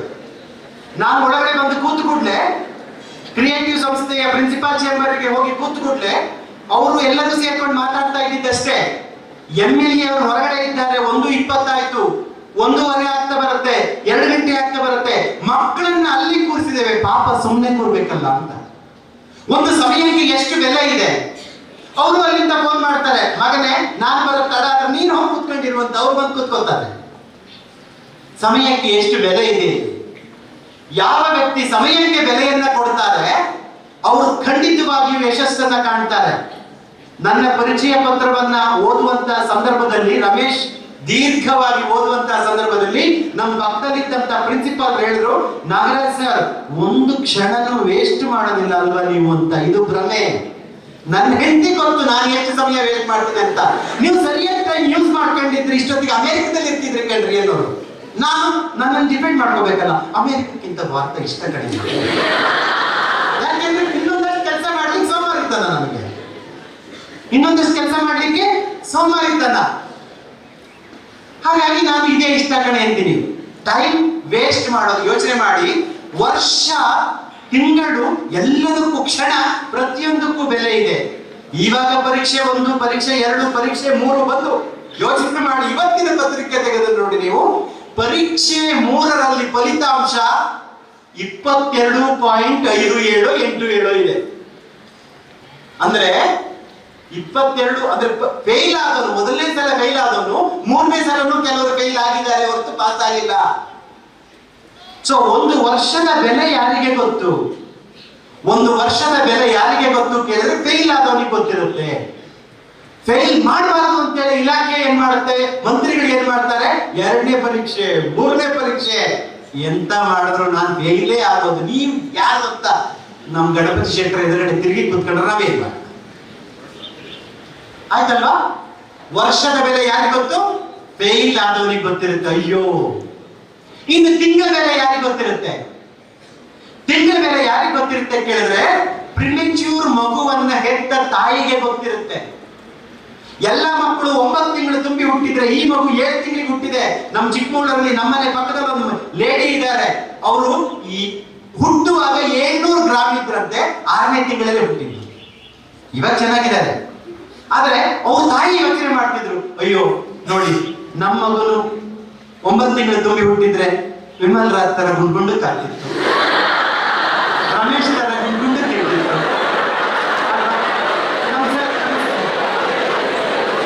ನಮ್ಮ ಮಗು ನೋಡಿ ಹಿಂಗಾಗ್ಬಿಟ್ಟು. ತಾಯಿ ಗೊತ್ತಿದೆ, ಪ್ರಿಮೆಚ್ಯೂರ್ ಮಗುವನ್ನ ಹೆತ್ತ ತಾಯಿಗೆ ಗೊತ್ತಿದೆ ಏನಂತ. ಸರ್ ದಯವಿಟ್ಟು ವಿಮಲ್ ರಾಜ್ ಅವ್ರನ್ನ ಬಳಸ್ಕೊಂಡೆ ಅಂತ ಹೇಳಿ ಉಳಿದ ಲೆಕ್ಚರ್ಗಳು ತಪ್ಪು ತಿಳ್ಕೊಬೇಡಿ, ಅದೊಂದು ಹೆಸರು ನಾನು 5 ವರ್ಷದಿಂದ ಬಾಯಿ ಬರುತ್ತೆ. ತಾಯಿಗೆ ಗೊತ್ತಿರುತ್ತೆ ಏನಂತ, ತಿಂಗಳ ಬೆಲೆ ಏನು ಅಂತ. ಹಾಗೆ ಒಂದು ವಾರದ ಬೆಲೆ ಯಾರಿಗೆ ಗೊತ್ತು? ವಾರಪತ್ರಿಕೆಯ ಸಂಪಾದಕರಿಗೆ ಗೊತ್ತಿರುತ್ತೆ. ಯಾಕೆ ಕೇಳಿದ್ರೆ ಉದಯವಾಣಿ, ಪ್ರಜಾವಾಣಿ, ಕನ್ನಡಪ್ರಭ, ವಿಶ್ವವಾಣಿ, ಸಂಯುಕ್ತ ಕರ್ನಾಟಕ ಇದೆಲ್ಲ ದಿನ ಬರೆದಿದ್ದನ್ನೇ ವಾರಕ್ಕೊಂದ್ಸಲ ಇವರು ಬರೀಬೇಕು. ಲಂಕೇಶ್ ಅವರು, ಹಾಯ್ ಬೆಂಗಳೂರು, ರವಿ ಬೆಳಗೆರೆ ಅವರು, ಇವರೆಲ್ಲ ವಾರಕ್ಕೊಂದ್ಸಲ ಅವ್ರ ಪತ್ರಿಕೆ ಸೇಲ್ ಆಗ್ಬೇಕಂದ್ರೆ ಅದರ ಹೆಡ್ಡಿಂಗ್ ಹೇಗಿರ್ಬೇಕು, ಅದರ ಕಂಟೆಂಟ್ ಹೇಗಿರ್ಬೇಕು ಅಂತ ತೀರಾ ತಲೆ ಕೆಡಿಸ್ಕೊಳ್ತಾ ಇದ್ರು. ಇಲ್ಲದೆ ಹೋದ್ರೆ ರವಿ ಬೆಳಗೆರೆ, ಲಂಕೇಶ್ ಅವರೆಲ್ಲ ಹೀರೋ ಆಗಕ್ಕೆ ಸಾಧ್ಯ ಆಗ್ತಿರ್ಲಿಲ್ಲ. ವಾರಪತ್ರಿಕೆಯ ಸಂಪಾದಕರಿಗೆ ವಾರದ ಬೆಲೆ ಏನು ಅಂತ ಗೊತ್ತಿರುತ್ತೆ. ಹಾಗೆ ಒಂದು ದಿನದ ಬೆಲೆ ಯಾರಿಗೆ ಗೊತ್ತಿದೆ ಕೇಳಿದ್ರೆ ಫೆಬ್ರವರಿ 29ನೇ ತಾರೀಕು ಹುಟ್ಟಿದವರಿಗೆ ಗೊತ್ತಿರುತ್ತೆ. ಎಲ್ಲರ ಬರ್ತದೆ ವರ್ಷಕ್ಕೊಮ್ಮೆ ಬಂದ್ರೆ, ಇವನು ಬರ್ತದೆ 4 ವರ್ಷಕ್ಕೊಮ್ಮೆ ಬರ್ತದೆ. ಅಪ್ಪ ಅಮ್ಮ ಸೇಫ್, ವರ್ಷ ಏನು ಖರ್ಚು ಮಾಡ್ಬೇಕಾಗಿಲ್ಲ. 4 ವರ್ಷಕ್ಕೊಮ್ಮೆ ಫೆಬ್ರವರಿ 29 ಬರುತ್ತೆ. ಇಲ್ಲ ಅವನು 28ಕ್ಕೆ ಮಾಡಬೇಕು, ಇಲ್ಲ ಮಾರ್ಚ್ 1ಕ್ಕೆ ಮಾಡಬೇಕು. 29ನೇ ತಾರೀಕು ಹುಟ್ಟಿದವರಿಗೆ ಗೊತ್ತಿರುತ್ತೆ ಒಂದು ದಿನದ ಬೆಲೆ ಏನು ಅಂತ. ಅದೇ ಒಂದು ಗಂಟೆಯ ಬೆಲೆ ಯಾರಿಗೆ ಗೊತ್ತಿರುತ್ತೆ ಕೇಳಿದ್ರೆ ಪ್ರೇಮಿಗಳಿಗೆ ಗೊತ್ತಿರ್ತದಂತೆ. ಪ್ರೇಮಿಗಳಿಗೆ ಪ್ರಿಯತಮ ಕರುಣೆಯ ತೋರೆಯ ಬರದೇ ಇಲ್ಲ. ನೀನ್ ಯಾಕೆ ಲೇಟ್ ಆಗಿ ಬಂದೆ? ನೆಕ್ಸ್ಟ್ ಪೀರಿಯಡ್ ಹೋಗಿ ಹೋದ್ರೆ ಕೆಮಿಸ್ಟ್ರಿ ಲೆಕ್ಚರ್ ಬೈತಾರೆ. ಈ ಪೀರಿಯಡ್ ಮಾತ್ರ ಗ್ಯಾಪ್ ಇದೆ, ನೆಕ್ಸ್ಟ್ ಪೀರಿಯಡ್ ನಾನು ಅಲ್ಲಿಗೆ ಹೋಗ್ಲೇಬೇಕು. ನೀನ್ 10 ನಿಮಿಷ ಮಾತಾಡಕ್ ಸಿಕ್ಬಿಟ್ಟಿಯಲ್ಲ ನನಗೆ ಅಂತ. ಅದು ಹುಡುಗನೋ ಹುಡುಗಿನೋ. ಒಂದು ಗಂಟೆಯ ಬೆಲೆ ಪ್ರೇಮಿಗಳಿಗೆ ಗೊತ್ತಿರುತ್ತೆ. ಒಂದು ನಿಮಿಷದ ಬೆಲೆ ಯಾರಿಗೆ ಗೊತ್ತಿರುತ್ತೆ ಕೇಳಿದ್ರೆ ಟ್ರೈನ್ ಮಿಸ್ ಆದವರಿಗೆ ಗೊತ್ತಿರುತ್ತೆ. ಟ್ರೈನ್ ಆಚೆ ಹೋಯ್ತು, ಬಸ್ ಆದ್ರೆ ಇನ್ನೊಂದು ಬರುತ್ತೆ. ಆದ್ರೆ ಟ್ರೈನ್ ಹೋದ್ಮೇಲೆ ನಾಳೆ ಅದೇ ಟ್ರೈನ್ ಆ ಟೈಮಿಗೆ ಬರೋದು. ಆ ಟ್ರೈನ್ ನಮಗೆ ಸಿಕ್ಕೋದಿಲ್ಲ. ಒಂದು ನಿಮಿಷದ ಬೆಲೆ ಟ್ರೈನ್ ಮಿಸ್ ಆದವರಿಗೆ ಗೊತ್ತಿರುತ್ತೆ. 1 ಸೆಕೆಂಡಿನ ಬೆಲೆ ಆಕ್ಸಿಡೆಂಟ್ ಮಿಸ್ ಆದವರಿಗೆ ಗೊತ್ತಿರುತ್ತೆ. ನನ್ನ ಫ್ರೆಂಡ್ ರಂಗನಾಥ್ ಅನ್ನುವರು ಫಿಸಿಕ್ಸ್ ಲೆಕ್ಚರರ್ ಆಗಿದ್ರು ತರೀಕೆರೆಯಲ್ಲಿ. ಶಿವಮೊಗ್ಗದಿಂದ ತರೀಕೆರೆಗೆ ಬರಬೇಕು. ತರೀಕೆರೆಗೆ ಬರುವ ಸಂದರ್ಭದಲ್ಲಿ ಭದ್ರಾವತಿ ಇನ್ನೇನು ಹತ್ರ ಬಂತು ಅನ್ನುವಾಗ ನನಗೆ ಯಾಕೋ ತಲೆನೋವು ಆಗ್ತಾ ಇದೆ, ಸೈಡ್ ಬಿಟ್ಕೊಡ್ತೀರಾ ಅಂತ ಮಧ್ಯದಲ್ಲಿ ಕೂತವ್ರು ಇವರು. ಸೈಡ್ ಬಿಟ್ಕೊಡ್ತೀರಾ ಕೇಳಿದ್ರು. ನನಗೂ ವಾಂತಿ ಬರ್ತಾ ಇದೆ, ನಾನು ಬಿಟ್ಕೊಡಲ್ಲ ಅಂತ ಹೇಳಲೇ ಇಲ್ಲ ಅವರು. ಅಷ್ಟೊತ್ತಿಗೆ ಎದುರುಗಡೆಯಿಂದ ಬಂದಂತ ಕಬ್ಬಿಣದ ಟ್ರಕ್ ಬಸ್ಸಿಗೆ ಅವರು ಕೂತ ಜಾಗಕ್ಕೆ ಹೊಡೆದು ಅವ್ರು ಸತ್ತೋದ್ರು, ಇವ್ರು ಸೇಫ್ ಆದ್ರು. ಇದು ಟಿವಿಯಲ್ಲೆಲ್ಲ ಬಂದ ಸುದ್ದಿ. 1 ಸೆಕೆಂಡ್ ಅಲ್ಲಿ ಇವ್ರ ಆಕ್ಸಿಡೆಂಟ್ ಮಿಸ್ ಆಯ್ತು. ಆಕ್ಸಿಡೆಂಟ್ ಮಿಸ್ ಆದವರಿಗೆ ಗೊತ್ತಿರುತ್ತೆ ಒಂದು ಸೆಕೆಂಡಿನ ಬೆಲೆ ಏನು ಅಂತ. ಮಿಲಿ ಸೆಕೆಂಡಿಗೂ ಬೆಲೆ ಇದೆ ಅನ್ನೋದು ಯಾರಿಗೆ ಗೊತ್ತಿರುತ್ತೆ ಕೇಳಿದ್ರೆ ಉಸೇನ್ ಬೋಲ್ಟ್ ಅಂತವರಿಗೆ ಗೊತ್ತಿರುತ್ತೆ. ಒಲಿಂಪಿಕ್ ಓಟದಲ್ಲಿ 9 ವರ್ಷಗಳ ಕಾಲ ಸತತವಾಗಿ ಚಿನ್ನದ ಪದಕಗಳನ್ನ ಪಡಿಬೇಕು ಅಂತ ಆದ್ರೆ ಉಸೇನ್ ಬೋಲ್ಟ್ ಬೆಳ್ಳಿ ಪದಕ ಪಡೆದಂಥವನು, ಕಂಚಿನ ಪದಕ ಪಡೆದಂಥವನು ಅರ್ಧ ಕಿಲೋಮೀಟರ್ ಹಿಂದ್ಗಡೆ ಇರೋದಿಲ್ಲ, ಮಿಲಿ ಸೆಕೆಂಡ್ಗಳಲ್ಲಿ ಹಿಂದಿರ್ತಾರೆ. ಒಂಚೂರು ಹೆಜ್ಜೆ ಒಂದು ಮುಂದಿರುತ್ತೆ, ಇನ್ನೊಂಚೂರು ಹೆಜ್ಜೆ ಒಂದು ಹಿಂದಿರುತ್ತೆ. ಇವೆಲ್ಲ ಮಿಲಿ ಸೆಕೆಂಡ್ಗಳಲ್ಲಿ ಆಗುವಂತದ್ದು. ಹಾಗಾಗಿ ವರ್ಷಕ್ಕೆ ಹೇಗೆ ಬೆಲೆ ಉಂಟು, ಮಿಲಿ ಸೆಕೆಂಡಿಗೂ ಬೆಲೆ ಉಂಟು ಅನ್ನೋದು ನಮಗೆ ಅರ್ಥ ಆದಂತಹ ಸಂದರ್ಭದಲ್ಲಿ ಜೀವನವನ್ನ ವ್ಯರ್ಥ ಮಾಡಿಕೊಳ್ಳೋದು ಇರುವಂತದ್ದು ಹೇಗೆ ಅನ್ನೋದು ಸಹಿತ ಅರ್ಥ ಆಗಬೇಕು. ನಿಮ್ಮಮ್ಮ ನಿಮ್ಮ ಅಪ್ಪ ಊಟಕ್ಕೆ ಕೂತ್ಕೊಂಡು ತಟ್ಟೆ ಹಾಕಿ, ಅವರಿಗೆ ಜೋರ್ ಹಸಿವಾಗ್ತಾ ಇರುತ್ತೆ, ತಟ್ಟೆ ಹಾಕಿ ಕರೀತಾರೆ, ವೆಂಕಟೇಶ ಊಟಕ್ಕೆ ಬಾರೋ. ಇಲ್ಲಮ್ಮ ವಿರಾಟ್ ಕೊಹ್ಲಿ ಸೆಂಚುರಿ ಆಗ್ತಾ ಇದೆ. ಗೀತಾ ಊಟಕ್ಕೆ ಬಾರೆ. ತಡಿಯಮ್ಮ ಒಂಚೂರು ಡ್ಯಾನ್ಸ್ ಬರ್ತಾ ಇದೆ ಶಾರುಖ್ ಖಾನ್. ಸರ್ ನಾವು IPL ನೋಡ್ತೀವಿ ಸರ್, ನಮ್ದು ಹೇಳಿ ಸರ್. ಆಯ್ತು, ನಿಮ್ದು IPL ಉದಾಹರಣೆ ಕೊಡೋಣ ಅಂತ ಹೇಳ್ತಾ ಕೂರ್ತಿದ್ವಲ್ಲ. ಊಟಕ್ಕೆ ಕೂತ್ಕೊಂಡಿರುವಂತ ಅವರುಗಳಿಗೆ ಅನ್ನದ ಮೇಲೆ ಶ್ರದ್ಧೆ. ಯಾಕೆಂದ್ರೆ ಈ ದೇಶದಲ್ಲಿ ಪ್ರತಿಯೊಬ್ಬರೂ ಸಹಿತ, ಈ ದೇಶ ಅಂತಲ್ಲ, ಈ ಬ್ರಹ್ಮಾಂಡದಲ್ಲಿ ಪ್ರತಿಯೊಂದು ಜೀವಿಯೂ ಸಹಿತ ಬಯಸುವಂತದ್ದು ಫೈನಲ್ ಆಗಿ ಡಾಕ್ಟರೇಟ್ ಅಲ್ಲ ರೀ, ಎಂಜಿನಿಯರ್ ಆಗ್ಬೇಕು ಅಂತ ಅಲ್ಲ ರೀ, ಸಾಹಿತಿ ಆಗಬೇಕು, ಕವಿ ಆಗಬೇಕು, ಭಾಷಣಕಾರ ಆಗಬೇಕು, MLA ಆಗಬೇಕು, ಸೆಕ್ರೆಟರಿ ಆಗಬೇಕು, ಲೆಕ್ಚರರ್ ಆಗಬೇಕು, ಪ್ರೊಫೆಸರ್ ಆಗಬೇಕು, ಇದು ಯಾವುದು ಅಲ್ಲ ರೀ. ಫೈನಲಿ ಅದೆಲ್ಲ ಮಾಡ್ತಿರೋದು ಊಟ ಮಾಡಬೇಕು ಅಂತ ಅಷ್ಟೇ. ಊಟವನ್ನು ತೆಗೆದು ಹಾಕಿ ಯಾರು ಏನೂ ಆಗೋದಿಲ್ಲ. ಒಬ್ಬ ವಿಜ್ಞಾನಿ ಅದ್ಭುತವಾದ ಸಮೀಕ್ಷೆಯನ್ನ ಮಾಡಿ, ಯೋಚನೆ ಮಾಡಿ, ಸಂಶೋಧನೆ ಮಾಡಿ, ಊಟವನ್ನ ಮಾಡದೆ ಅಥವಾ ಹಸಿವಾಗದೇ ಇರುವುದು ಹೇಗೆ ಅಂತ ಒಂದು ಮಾತ್ರೆ ಕಂಡಿಡಿದಂತೆ. ಕಂಡು ಹಿಡಿದು ಬಿಟ್ಟು ಅದನ್ನ ತನ್ನ ಹೆಂಡತಿಗೆ ಪ್ರಯೋಗ ಮಾಡಬೇಕು ಅಂತ ಕೊಟ್ಟು ಬಿಟ್ಟಂತೆ. 1 ದಿನ ಆಯ್ತು, ಹಸಿವಾಯ್ತೇನೆ? ಇಲ್ಲ. 2 ದಿನ ಆಯ್ತು, ಹಸಿವು ಇಲ್ಲ. 1 ವಾರ ಆಯ್ತು, ಹಸಿವೆ ಇಲ್ಲ ಹೆಂಡತಿಗೆ. ಫೈನಲ್ ಆಗಿ ಒಂದು ಹೆಂಡತಿ ಡಿಸೈಡ್ ಮಾಡದಂತೆ, ಅವಳು ಒಂದು ಮಾತ್ರೆ ತಗೊಂಡಂತೆ, ಗಂಡನ್ಗೊಂದು ಹೆಂಡತಿಗೊಂದು, ಇಬ್ರು ತಿಂದು ಇಬ್ರು ಸತ್ತೋದ್ರಂತೆ. ಇವ ಬದುಕಿದ್ರೆ ಪ್ರಪಂಚದಲ್ಲಿ ಬೆಲೆಯೇ ಇಲ್ಲ ಅಂತ. ಊಟ ಇಲ್ಲ ಅಂದ್ರೆ ಪ್ರಪಂಚದಲ್ಲಿ ಇನ್ನೇನುಂಟು? ವಿಷ್ಣುವರ್ಧನ್ ಎದುರುಗಡೆ ಬಂದು ನಿಂತ್ಕೊಳ್ಳಿ, ಪೂಜಾ ಗಾಂಧಿ ಬಂದು ಎದುರುಗಡೆ ನಿಂತ್ಕೊಳ್ಳಿ, ರಚಿತಾ ರಾಮ್ ಕೆನ್ನೆ ಮೇಲೆ ಗುಳಿಬೇಡಿ. ಊಟ ಇಲ್ಲದಿದ್ರೆ ನಾವೆಲ್ಲ ಮಾಡೋದು ಊಟಕ್ಕಾಗಿ. ಅದಕ್ಕೆ ಕನಕದಾಸರು ಬರೀತಾರೆ, ಎಲ್ಲರೂ ಮಾಡುವುದು ಹೊಟ್ಟೆಗಾಗಿ, ಗೇಣು ಬಟ್ಟೆಗಾಗಿ. ಎಷ್ಟು ಅದ್ಭುತವಾಗಿ ಬರೀತಾರೆ. ಹಾಗಾಗಿ ಪ್ರತಿಯೊಂದು ಸೆಕೆಂಡ್ಗಳಿಗೂ ಬೆಲೆ ಇದೆಯಲ್ಲ, ಆ ಬೆಲೆ ನಿಮ್ಮ ಅಪ್ಪ ಅನ್ನಕ್ಕೆ ಅನ್ನಪೂರ್ಣಿ ಅಂತ ಗೌರವಿಸ್ತಾ ಇದಕ್ಕೆ ಅವಮಾನ ಮಾಡಬೇಡ ಅಂತ ನಿಮ್ಮನ್ನು ಕರೀತಾ ಇರ್ತಾರೆ. ನೀವು ಟಿವಿ ಮುಂದ್ಗಡೆ ಯಾಕೆ ಕೂತ್ಕೊಂಡಿರ್ತೀರಿ ಕೇಳಿದ್ರೆ, ವಿರಾಟ್ ಕೊಹ್ಲಿ ಹೊಡೆಯುವಂತ ಸೆಂಚುರಿಯ ಸಂದರ್ಭದಲ್ಲಿ ಆ ಒಂದು ಕ್ಷಣ ನಾನು ತಪ್ಪಿಸ್ಕೋಬಾರ್ದು ಅಂತ ನೀವು ಸಮಯಕ್ಕೆ ಬೆಲೆ ಕೊಡ್ತಾ ಇರ್ತೀವಿ. ಎಲ್ಲರೂ ಸಮಯಕ್ಕೆ ಬೆಲೆ ಕೊಡ್ತಾ ಇರ್ತೀವಿ ನಿಜ, ಆದರೆ ಪ್ರಯಾರಿಟಿ ಯಾವ್ದಕ್ಕಿರ್ಬೇಕು? 27 ವರ್ಷ ಆಯ್ತು ಹುಡುಗಿಗೆ, ಮದುವೆಯಾಗ ಮಗಳೇ ಅಂದ್ರು, ಇಲ್ಲ ನಾನು ಡಾಕ್ಟರೇಟ್ ಮಾಡ್ಬಿಡ್ತೀನಿ ಅಂದ್ರು. ಸರ್ ಆಯ್ತಮ್ಮ, ಡಾಕ್ಟರೇಟ್ ಆಯ್ತು 28ನೇ ವಯಸ್ಸಿಗೆ. ಮದುವೆ ಆಗೋಂದ್ರು, ಇಲ್ಲ ಇನ್ನೊಂದೇನೋ ಮಾಡ್ತೀನಿ. 29 ಆಯ್ತು, 30 ಆಯ್ತು, 35 ಆಯ್ತು, ಮದುವೆ ಆಗಿ, ಇಲ್ಲ ನಾನು ಇನ್ನೊಂಚೂರು ಅಚೀವ್ಮೆಂಟ್ ಮಾಡ್ಬೇಕು. ಯಾವಾಗ? ಹಾಗಾದ್ರೆ ಮದುವೆ ಆಗೋದು ಸಾಧನೆನಾ ಅಥವಾ ಡಾಕ್ಟರೇಟ್ ಮಾಡೋದು ಸಾಧನೆನಾ? ಅಲ್ಲ. ವಿವಾಹ ಅನ್ನುವಂಥದ್ದು ಏನಿದೆ, ಮದುವೆ ಅನ್ನುವಂಥದ್ದು ಸಹಿತ ಅದೇ ಕಾಲದಲ್ಲಿ ಆಗಬೇಕು. ಇಲ್ಲದೆ ಹೋದ್ರೆ ಆ ನಂತರ ಹುಟ್ಟುವ ಮಕ್ಕಳಿಗೆ ಸಮಸ್ಯೆ ಆಗ್ಬೋದು ಅಂತ ಡಾಕ್ಟರ್ಗಳು ಎಚ್ಚರಿಕೆನೆ ಕೊಡ್ತಾ ಇರ್ತಾರೆ. ಆಯಾಯ ಕಾಲದಲ್ಲೇ ಆಗಬೇಕು. 40-45ನೇ ವಯಸ್ಸಿಗೆ ಮದುವೆ ಆಗ್ಬಿಟ್ರೆ ಹೆಂಡತಿನ ಕೈ ಹಿಡ್ಕೊಂಡು ಹೋಗ್ಬೇಕಾದ್ರೂ ನಾಚಿಕೆ. ಇವ್ನು ಇಷ್ಟು ದೊಡ್ಡನಾಗಿದ್ದಾನೆ, ಇದೇನು ಸಣ್ಣ ಮಕ್ಕಳ ತರ ಹೆಂಡತಿ ಕೈ ಹಿಡ್ಕೊಂಡು ಹೋಗ್ತಿದ್ದಾನೆ ಅಂತಾರೇನು ಅವಮಾನ ಇದೆ, ನಾಚಿಕೆ ಇರುತ್ತೆ ಅವರಿಗೆ. ಹಾಗಾಗಿ ಕಾಲೇಜ್ ಹುಡುಗರುಗಳು, ನೀವು ಕಬ್ಬನ್ ಪಾರ್ಕ್ ನೋಡಿದೀರಾ? ಎಷ್ಟು ಜನ ನೋಡಿದ್ರಿ? ಕೈ ಎತ್ತಿ. ಹಾ, ಓಕೆ ಸರ್, ನೀವೆಲ್ಲ ನೋಡಿದಿರಲ್ಲ. ಕಬ್ಬನ್ ಪಾರ್ಕ್ ಅಲ್ಲಿ ದಾರಿಯಲ್ಲಿ ನಾವು ನಡ್ಕೊಂಡು ಹೋಗ್ತಾ ಇದ್ವಿ. ನಾನು ನನ್ನ ಹೆಂಡತಿ, ನೆನ್ಪಿಟ್ಕೊಳ್ಳಿ, ಒಂದು ಮಗು ಅದನ್ನ ನೋಡ್ತು. ತಂದೆ ತಾಯಿಗಳಾಗಿ ನಾವು ನೋಡಿದ್ವಿ. ಹಾಗಾದ್ರೆ ಅವರಿಗೆ ಯಾಕೆ ಕೊಟ್ಕೊತಾರೆ ಅನ್ನೋ ಪ್ರಜ್ಞೆ ಈ ಮಗು ಬಂದಾಗ ಅವರಿಗೆ ಯಾಕೆ ಇರ್ಲಿಲ್ಲ? ಆ ರೀತಿ ನಾವು ಇರಬಾರ್ದಿತ್ತು ಅಂತ ಕೇಳಿದ್ರೆ, ವಯಸ್ಸು ನಮ್ಮ ಮನಸ್ಸನ್ನ ಕೇಳ್ತಾ ಹೋಗುತ್ತೆ. ನಾನು ನನ್ನ ಹೆಂಡತಿ ದೊಡ್ಡವರಲ್ವಾ, ಆ ತರ ಎಲ್ಲ ಏನು ಮಾಡಕ್ ಹೋಗಿಲ್ಲ. ನಮ್ಮ ಒಬ್ಬ ವ್ಯಕ್ತಿ, ಒಂದು ನಿಮಿಷ, ಒಬ್ಬ ವ್ಯಕ್ತಿ, ಅದು ನಾನಾಗಿರ್ಲಿ, ಇನ್ಯಾರೇ ಆಗಿರ್ಲಿ, ನಿಮ್ ತಂದೆ ಆಗಿರ್ಲಿ, ಇನ್ಯಾರೇ ಆಗಿರ್ಲಿ, ವಯಸ್ಸು ಮಾಗಿದ ಹಾಗೆ ಒಂದು ಮಾತಿದೆ, 15ನೇ ವಯಸ್ಸಿನಿಂದ 40ನೇ ವಯಸ್ಸಿನವರೆಗೆ ಸಮಾಜದಲ್ಲಿರ್ತಕ್ಕಂಥ ನೆಗೆಟಿವ್ಸ್ಗಳನ್ನ ನೋಡಿದಂತಹ ಸಂದರ್ಭದಲ್ಲಿ ಅದನ್ನ ಖಂಡಿಸುವ, ಅದನ್ನ ವಿರೋಧಿಸುವ, ಅದರ ವಿರುದ್ಧ ಕ್ರಾಂತಿ ಮಾಡುವ ಮನೋಭಾವ ಬರಲಿಲ್ಲ ಅಂತಾದ್ರೆ ಎಷ್ಟನೇ ವಯಸ್ಸಿನಿಂದ? 15ರಿಂದ 40ನೇ ವಯಸ್ಸಿನವರೆಗೆ ಅದನ್ನ ಕೆಟ್ಟದ್ದನ್ನ ವಿರೋಧಿಸುವ, ಖಂಡಿಸುವ, ಅದರ ವಿರುದ್ಧ ಕ್ರಾಂತಿ ಮಾಡುವ ಮನೋಭಾವ ಬರಲಿಲ್ಲ ಅಂತಾದ್ರೆ ಅವನಿಗೆ ಹೃದಯ ಸರಿ ಇಲ್ಲ ಅಂತ ಅರ್ಥ ಅಂತೆ. ಆ ನಂತರವೂ ಅದನ್ನೇ ಮೇಂಟೈನ್ ಮಾಡ್ಕೊಂಡಿದ್ರೆ, 40ರ ನಂತರವೂ ಸಹಿತ ಅದನ್ನೇ ಮೇಂಟೈನ್ ಮಾಡ್ಕೊಂಡಿದ್ರೆ ಅವನಿಗೆ ಮೆದುಳು ಸರಿ ಇಲ್ಲ ಅಂತ ಅರ್ಥ ಅಂತೆ. ಯಾಕೆ ಕೇಳಿದ್ರೆ ಹೊಂದಾಣಿಕೆಯ ಜೀವನವನ್ನ ಪ್ರಬುದ್ಧತೆ ಕಲಿಸ್ತಾ ಹೋಗುತ್ತೆ. ಕ್ರಿಯೇಟಿವ್ ಕಾಲೇಜಿಗೆ ಬೇರೆ ಬೇರೆ ಊರುಗಳಿಂದ ನೀವು ಬಂದಿದ್ದೀರಿ. ದೂರದಿಂದ ಯಾರು ಬಂದಿದ್ದೀರಿ? ಕೈ ಎತ್ತಿ. ಹಾಸನ ಜಿಲ್ಲೆ ಬಿಟ್ಟು ಬೇರೆ ಬೇರೆ ಜಿಲ್ಲೆಗಳಿಂದ ಬಂದಂತವ್ರು ಇದ್ದೀರಿ. ಎಷ್ಟೊಂದು ಜನ ಇದ್ದೀರಿ, ಕೈ ಇರಿಸಿ. ನೀವು SSLC ಯಲ್ಲಿ ಎಷ್ಟೇ ಮಾರ್ಕ್ಸ್ ತೆಗೆದಿರ್ಬೋದು ಸರ್, ಆ ಮಕ್ಕಳುಗಳು SSLC ಯಲ್ಲಿ ಎಷ್ಟೇ ಮಾರ್ಕ್ಸ್ ತೆಗೆದಿರ್ಬೋದು, ನಿಮ್ಮ ತಂದೆ ತಾಯಿಯರ ಕನಸು ಏನೇ ಆಗಿರ್ಬೋದು, ನಿಮ್ಮನ್ನ ನಿಮ್ಮ ಊರು ಬಿಟ್ಟು, ನಿಮ್ಮ ಮನೆ ಬಿಟ್ಟು, ತಂದೆ ತಾಯಿಯನ್ನ ಬಿಟ್ಟು ಹಾಸ್ಟೆಲ್ಗೆ ತಂದು ಸೇರಿಸಿದಾಗ ಒಂದು ಕ್ಷಣ ನೋವು ಆಗಿರುತ್ತೋ ಇಲ್ವೋ? ಆಗಿರುತ್ತೆ. ಆದ್ರೂ ನಿಮ್ ತಂದೆ ತಾಯಿ ಮತ್ತೆ ಮತ್ತೆ ಬುದ್ಧಿ ಹೇಳ್ತಾರೆ. ಕ್ರಮೇಣ ನಾವ್ ಏನಾಗ್ತೀವಿ, ಕ್ಲಾಸಿಕಲ್ಲಿ ಕೂತ್ಕೋತೀವಿ, ಪಾಠ ಕೇಳ್ತೀವಿ, ಸುತ್ತಮುತ್ತ ಇದ್ದ ಜನರ ಜೊತೆಗೆ ಬೆರಿತೀವಿ, ಒಬ್ಬರನ್ನೊಬ್ಬರನ್ನ ಅರ್ಥ ಮಾಡ್ಕೊಳ್ತೇವೆ. ಮತ್ತೊಂದು ತಿಂಗಳ ಒಳಗಡೆಗಾಗಿ ನಾವು ಪರೀಕ್ಷೆಗೆ ತಯಾರಿಯನ್ನ ಮಾಡಲಿಕ್ಕೆ ಪ್ರಾರಂಭ ಮಾಡ್ತೇವೆ.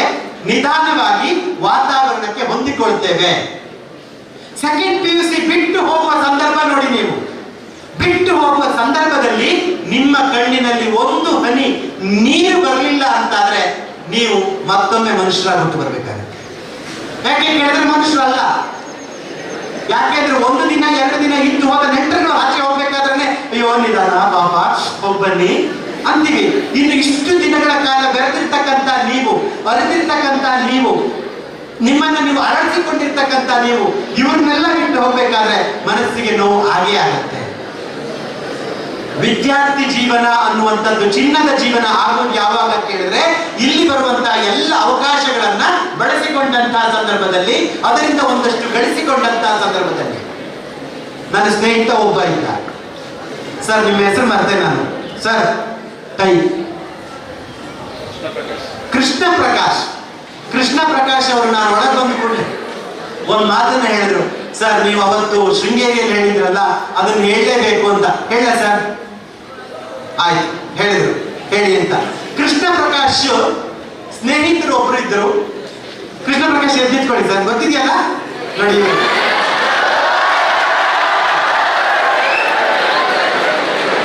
ಸರ್ ನಿಮ್ಮೂರು? ಸರ್ ನಿಮ್ಮೂರು ಮಡಿಕೇರಿ. ಮಡಿಕೇರಿಯ ಕೃಷ್ಣ ಪ್ರಕಾಶ್ ಅವರ ಸ್ನೇಹಿತರೊಬ್ಬರಿಗೆ ಮದುವೆ ಆಯಿತು. ಮದುವೆಯಾಗಿ 1 ದಿನ ಆಯ್ತು, 2 ದಿನ ಆಯ್ತು, 3 ದಿನ ಆಯ್ತು, 1 ವಾರ ಆದ್ಮೇಲೆ ಗೊತ್ತಾಯ್ತು ಕೃಷ್ಣ ಪ್ರಕಾಶನ ಸ್ನೇಹಿತನ ಹೆಂಡತಿಗೆ ಕಿವಿ ಕೇಳಲ್ಲ ಅಂತ. ಅಲ್ಲ ಸರ್? 1 ವಾರ ಆದ್ಮೇಲೆ ಗೊತ್ತಾಗಿತ್ತು. ಮೊದಲನೇ ದಿವಸ ಅವ್ರ ಸ್ನೇಹಿತರು ಅವ್ರ ಹೆಂಡತಿಗೆ ಚಿನ್ನ ಅಂತ ಕರೆದಿದ್ದಾರೆ, ರನ್ನ ಅಂತ ಕರೆದಿದ್ದಾರೆ, ಪ್ರಾಣ ಅಂತ ಕರೆದಿದ್ದಾರೆ, ಜೀವ ಅಂತ ಕರೆದಿದ್ದಾರೆ.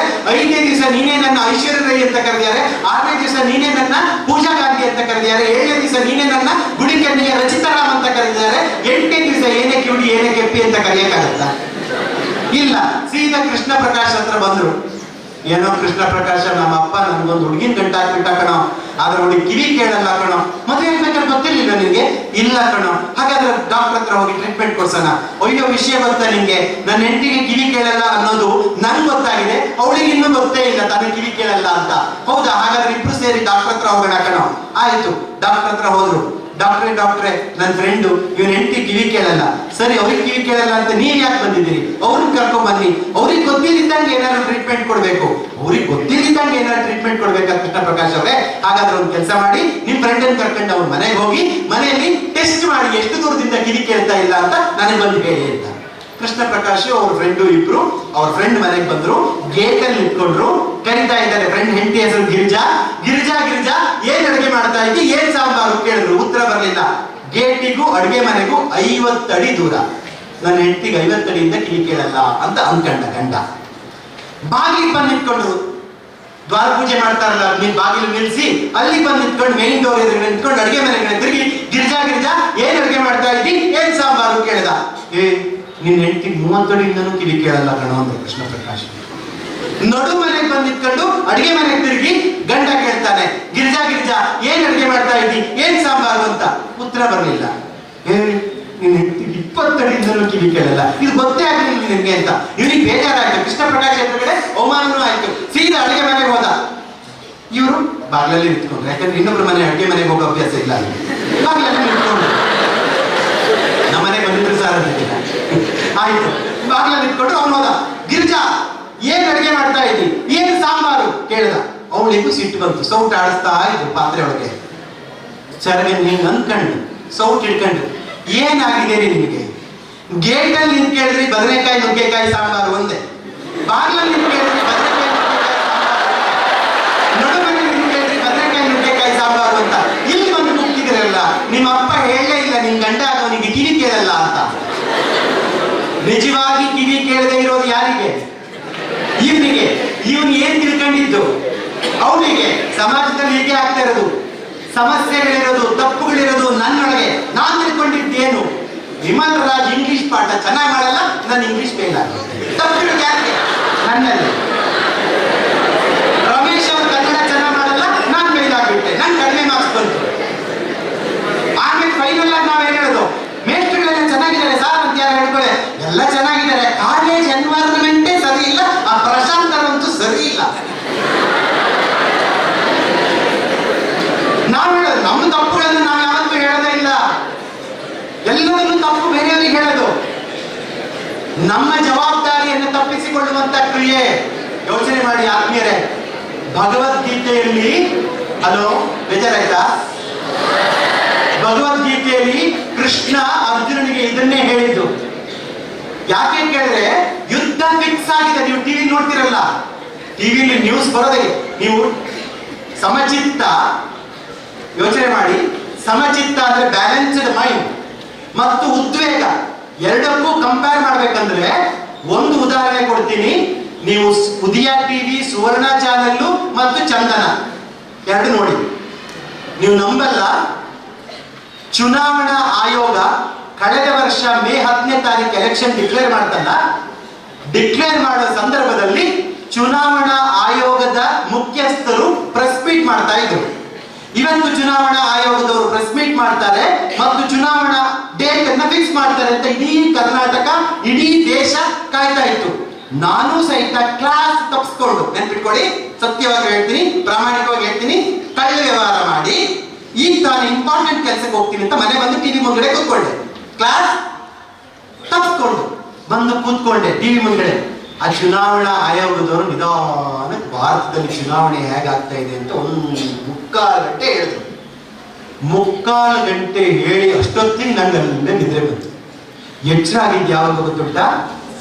ನಾನು ನಿಮ್ಮ ಅಜಿತ್ ಹನುಮಕ್ಕನವರ್ ಮೇ 10ಕ್ಕೆ ಚುನಾವಣೆ ಫಿಕ್ಸ್ ಅಂತ ಹೇಳಿದ ಕೂಡಲೇ ಹೃದಯ 108 ಬಾರಿ ಬಡಿದು ಎಚ್ಚರ ಆಗಿದೆ. ಇದು ನ್ಯೂಸ್ ಚಾನೆಲ್ಗಳು ಮಾಡೋದು. ಅದೇ ಚಂದನ ವಾಹಿನಿ ಏನ್ ಮಾಡುತ್ತೆ ನೋಡಿ, ಗೌರ್ಮೆಂಟ್ ಚಾನೆಲ್ ಅದು. ಸಮಚಿತ್ತ ಕಳಕಳದಿಂದ ನಿಧಾನ, ನಾನು ನಿಮ್ಮ ರೂಪ ಮೇ 10ಕ್ಕೆ ಚುನಾವಣೆ ಫಿಕ್ಸ್ ಆಗಿದೆ ಎಂದು ಚುನಾವಣಾ ಆಯೋಗ ತಿಳಿಸಿದೆ. ಅಷ್ಟೊತ್ತಿಗೆ ನಾವು ನಿಧಾನ ಬೇಕಾದ್ರೆ ಟಿವಿ ಆಫ್ ಮಾಡಬಹುದು.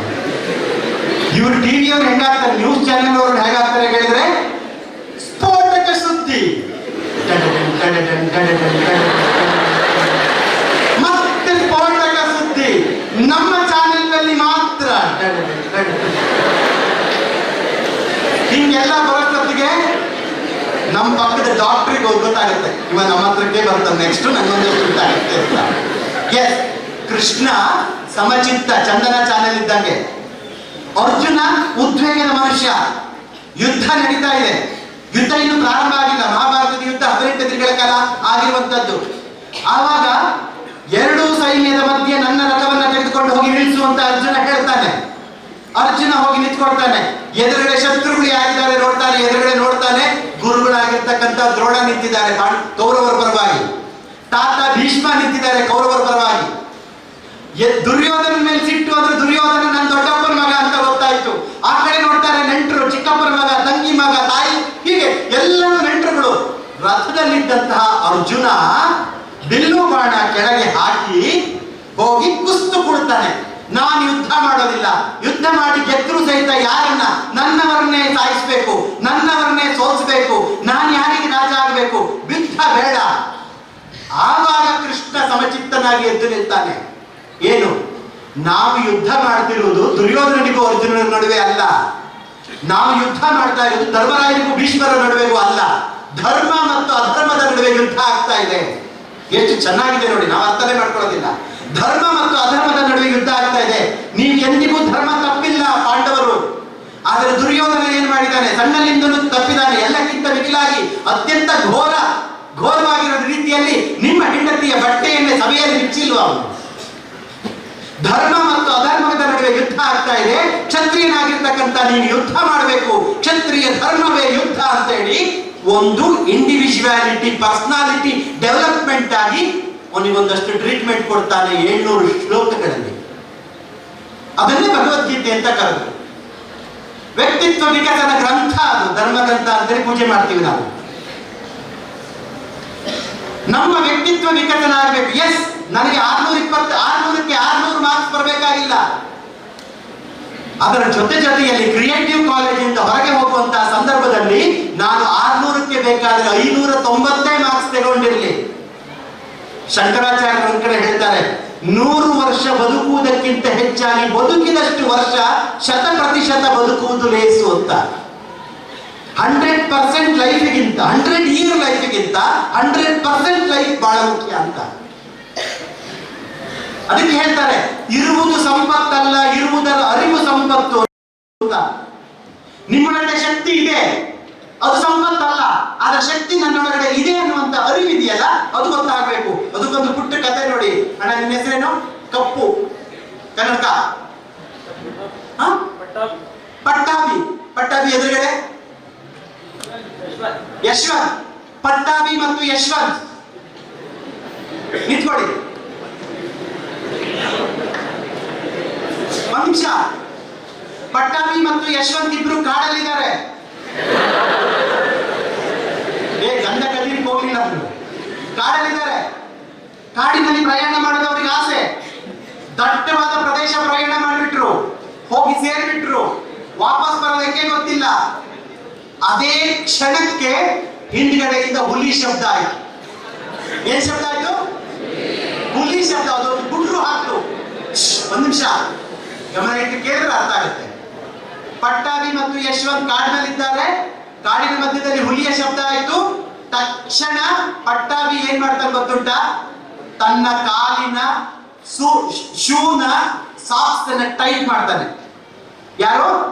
ಪಟ್ಟಾಭಿ. ಕೂಡಲೇ ಯಶವಂತ ಕೇಳ್ತಾನೆ, ಅಲ್ವೋ, ಯಾಕೆ ಶೂ ಟೈಟ್ ಮಾಡ್ತಾ ಇದೀಯಾ? ಲೇಸನ್ನ ಯಾಕೆ ಟೈಟ್ ಮಾಡ್ತಿದ್ದಿ? ಹಿಂದ್ಗಡೆ ಹುಲಿ ಶಬ್ದ ಕೇಳ್ತಾ ಇಲ್ವಾ? ನಾವೀಗ ಓಡೋಣ. ಆವಾಗ ಯಶವಂತ್ ಹೇಳ್ತಾನೆ, ಓಡಿದ್ರು ಹುಲಿ ಬಿಡಲ್ಲ ಕಣೋ, ಹುಲಿನ ಮೀರಿಸಿ ಓಡೋದಕ್ಕೆ ನಮ್ ಕೈಯಿಂದ ಆಗಲ್ಲ ಕಣೋ, ನಮ್ ಕತೆ ಮುಗೀತು ಕಣೋ ಅಂದಿದ್ಯಾರು? ಯಶವಂತ್. ಕೂಡ್ಲೆ ಪಟ್ಟಾಭಿ ಹೇಳ್ತಾನೆ, ಹುಲಿನ ಮೀರಿಸಿ ಓಡಕ್ಕಾಗಲ್ಲ ಅನ್ನೋದು ನನಗೆ ಚೆನ್ನಾಗಿ ಗೊತ್ತು ಕಣೋ, ನಾನು ಹುಲಿ ಮೀರಿಸಿ ಓಡ್ಬೇಕು ಅಂತ ಯೋಚನೆ ಮಾಡ್ತಿಲ್ಲ, ಇಬ್ರು ಒಟ್ಟಿಗೆ ಇದೀವಿ, ನಿನ್ನನ್ನು ಮೀರಿಸಿ ಓಡಿದ್ರು ಸಾಕು. ಹುಲಿ ಪಟ್ಟಾಭಿ. ಹುಲಿ ಬಂದು ಅವನು ನೀಡಿಯಲ್ಲ, ಯಾರು ನೀಡಿಯುತ್ತೆ? ಯಶವಂತ ನೀಡಿಯುತ್ತೆ. ಇಷ್ಟೇ. ಪರೀಕ್ಷೆ ಮಾರ್ಕ್ಸ್ ತೆಗೆಯೋದು ನಾವು ಹೀಗೆ ಕುತ್ಕೊಳ್ಳೋಣ. ಪರೀಕ್ಷೆ ನಾವು ಮಾರ್ಕ್ಸ್ ತೆಗಿಬೇಕಾಗಿತ್ತು ಹೀಗೆ. ಏನೋ ಭಯಂಕರ ಹಗಲು ರಾತ್ರಿ ಓದಿ ನೀವು ರ್ಯಾಂಕ್ ಬಂದವ್ರನ್ನೆಲ್ಲ ನೋಡಿ ಸರ್, ಅವ್ರು ಇಂಟರ್ವ್ಯೂ ಮಾಡಿ ದಿನಕ್ಕೆ ಎಷ್ಟು ಗಂಟೆ ಓದ್ತಿದ್ದೀವಿ ಕೇಳಿದ್ರೆ 2 ಗಂಟೆ ಓದ್ತಿದ್ವಿ ನಾವು ಅಂತ. ನೀವು ನಂಬಲ್ಲ, ನನ್ನ ಮಗಳಿಗೆ ಸ್ಟೇಟಿಗೆ 8th ರ್ಯಾಂಕ್ ಬಂದು 600ಕ್ಕೆ 589. ನೆನಪಿಟ್ಟುಕೊಳ್ಳಿ, ಮನೆಯಲ್ಲಿ ಒಂದು ದಿನ 1 ಗಂಟೆಯೂ ಓದಿಲ್ಲ, ಕ್ಲಾಸ್ನಲ್ಲಿ ಪಾಠ ಮಾತ್ರ ಕೇಳಿದೆ. 589 ಅನ್ಸು. ನಾವು ಅದನ್ನೇ ಹೇಳೋದು, 589 ಮಾರ್ಕ್ಸ್ ಏನು ಓದ್. ರಮೇಶ್ ಗೊತ್ತಿದೆ ಕೇಳಿ. ರಮೇಶ್ ಏನಾದ್ರು ಬಂದು ಪಾಪ ಅವರೆಲ್ಲ ಸುಸ್ತಾಗಿ ಎಲ್ಲಾ ಕಡೆ ಓಡಾಡ್ಕೊಂಡು ಬರೋರು, ಆಳ್ವಾಸ್ ಕಾರ್ಯಕ್ರಮದಲ್ಲಿ ಓಡಾಡ್ಕೊಂಡ್ ಬಂದ್ರು, ಹಗಲಿಡಿ ಓಡಾಡ್ಕೊಂಡ್ ಬಂದು ರಾತ್ರಿ ಊಟ ಮಾಡಿ ನಿದ್ರೆ ಮಾಡೋಣ ಅಂತ ಹಿಂಗ ಹೇಳ್ತಿದ್ರೆ ನನ್ನ ಮಗಳು ನನ್ನ ಕಿವಿಗೆ ಹೇಳೋದು, ಅಪ್ಪ ರಮೇಶ್ ಮಾಮ ಮಲಗ್ತಾ ಇದ್ದಾರೆ 12 ಗಂಟೆವರೆಗೂ ಮಲಗಲ್ಲ, ಅವಳು ಮಾತಾಡ್ತಾನೆ ಇರ್ತಾಳೆ. ನನ್ನ ಮಗಳು ಅಂತ ಹೇಳ್ಕೊತಿಲ್ಲ, ನಮ್ಮ ಮಾರ್ಗ ಯಾವುದು ಅಂತ ಗೊತ್ತಿಲ್ಲ. ಅವಳಿಗೆ ಕೇಳಿದೆ, ಅಲ್ಲಮ್ಮ ಎಲ್ಲ ಟೆಸ್ಟ್ ಅಲ್ಲೂ ಚೆನ್ನಾಗಿ ಮಾರ್ಕ್ಸ್ ತೆಗಿತಾಳೆ, ತೆಗಿತಾ ಇದ್ರು ಕೂಡ ಈಗಲೂ ತೆಗಿತಾಳೆ. ಅಲ್ಲಮ್ಮ ನೀನ್ ಮನೇಲಿ ಒಂಚೂರು ಓದಲ್ಲ ನಮ್ಮ ಹೆಂಗ್ ತೆಗಿತಿದ್ರೆ, ಮೇಷ್ಟ್ರು ಕಾಲೇಜಲ್ಲಿ ಪಾಠ ಮಾಡೋದನ್ನ ಸರಿಯಾಗಿ ಕೇಳಿದ್ರೆ ಅದಕ್ಕಿಂತ ದೊಡ್ಡ ಟ್ಯೂಷನ್ ಬೇರೆ ಯಾವುದು ಬೇಡ ಅಂತ. ಅದು ಅವಳ ಪದ್ಧತಿ, ಅದು ಅವಳ ಪದ್ಧತಿ. ಅದು ಎಲ್ಲರಿಗೂ ಅದಾಗಲ್ಲ. ಕೆಲವರು ಓದಬೇಕಾಗತ್ತೆ, ಕೆಲವರು ಪಾಠ ಕೇಳಬೇಕಾಗತ್ತೆ, ಕೆಲವರು ರಿವಿಷನ್ ಮಾಡಬೇಕಾಗತ್ತೆ, ಕೆಲವರು ಲೆಕ್ಚರ್ ಜೊತೆ ಡಿಸ್ಕಷನ್ ಮಾಡಬೇಕಾಗತ್ತೆ, ಕೆಲವರು ಗ್ರೂಪ್ ಡಿಸ್ಕಷನ್ ಮಾಡಬೇಕಾಗತ್ತೆ, ಕೆಲವರು ಪುಸ್ತಕ ತೆಗೆದು ಮತ್ತೆ ಬರಿಬೇಕಾಗತ್ತೆ. ಒಂದೊಂದು ರೀತಿಯ ಮೆಥಡ್ ಇದೆ. ನಿಮ್ಮ ಆಯ್ಕೆ ಯಾವುದು, ನಿಮಗೆ ಬೆಟರ್ ಯಾವುದು, ನೀವು ಚೂಸ್ ಮಾಡ್ಕೊಳ್ಳಿ. ನೀವು ಬುದ್ಧಿವಂತರಾಗ್ತೀರಿ. ಯೋಚನೆ ಮಾಡಿ, ಪೆಟ್ರೋಲ್ ಬಂಕ್ ನಲ್ಲಿ ಪೆಟ್ರೋಲ್ ಹಿಡಿತಾ ಇದ್ದಂತ ಒಬ್ಬ ಅಂಬಾನಿ ಇವತ್ತು ವಿಶ್ವ ಮಟ್ಟದಲ್ಲಿ ಯಾವ ಮಟ್ಟದಲ್ಲಾಗಿದ್ದಾರೆ? ರಿಂಕು ಸಿಂಗ್ ಅಂತ ಒಬ್ಬ ಆಟಗಾರ ಯಾವ ಲೆವೆಲ್ಗೆ ಹೋಗಿದ್ದಾರೆ? ಮಹೇಂದ್ರ ಸಿಂಗ್ ಧೋನಿ ಯಾವ ಲೆವೆಲ್ಗೆ ಹೋದ್ರು?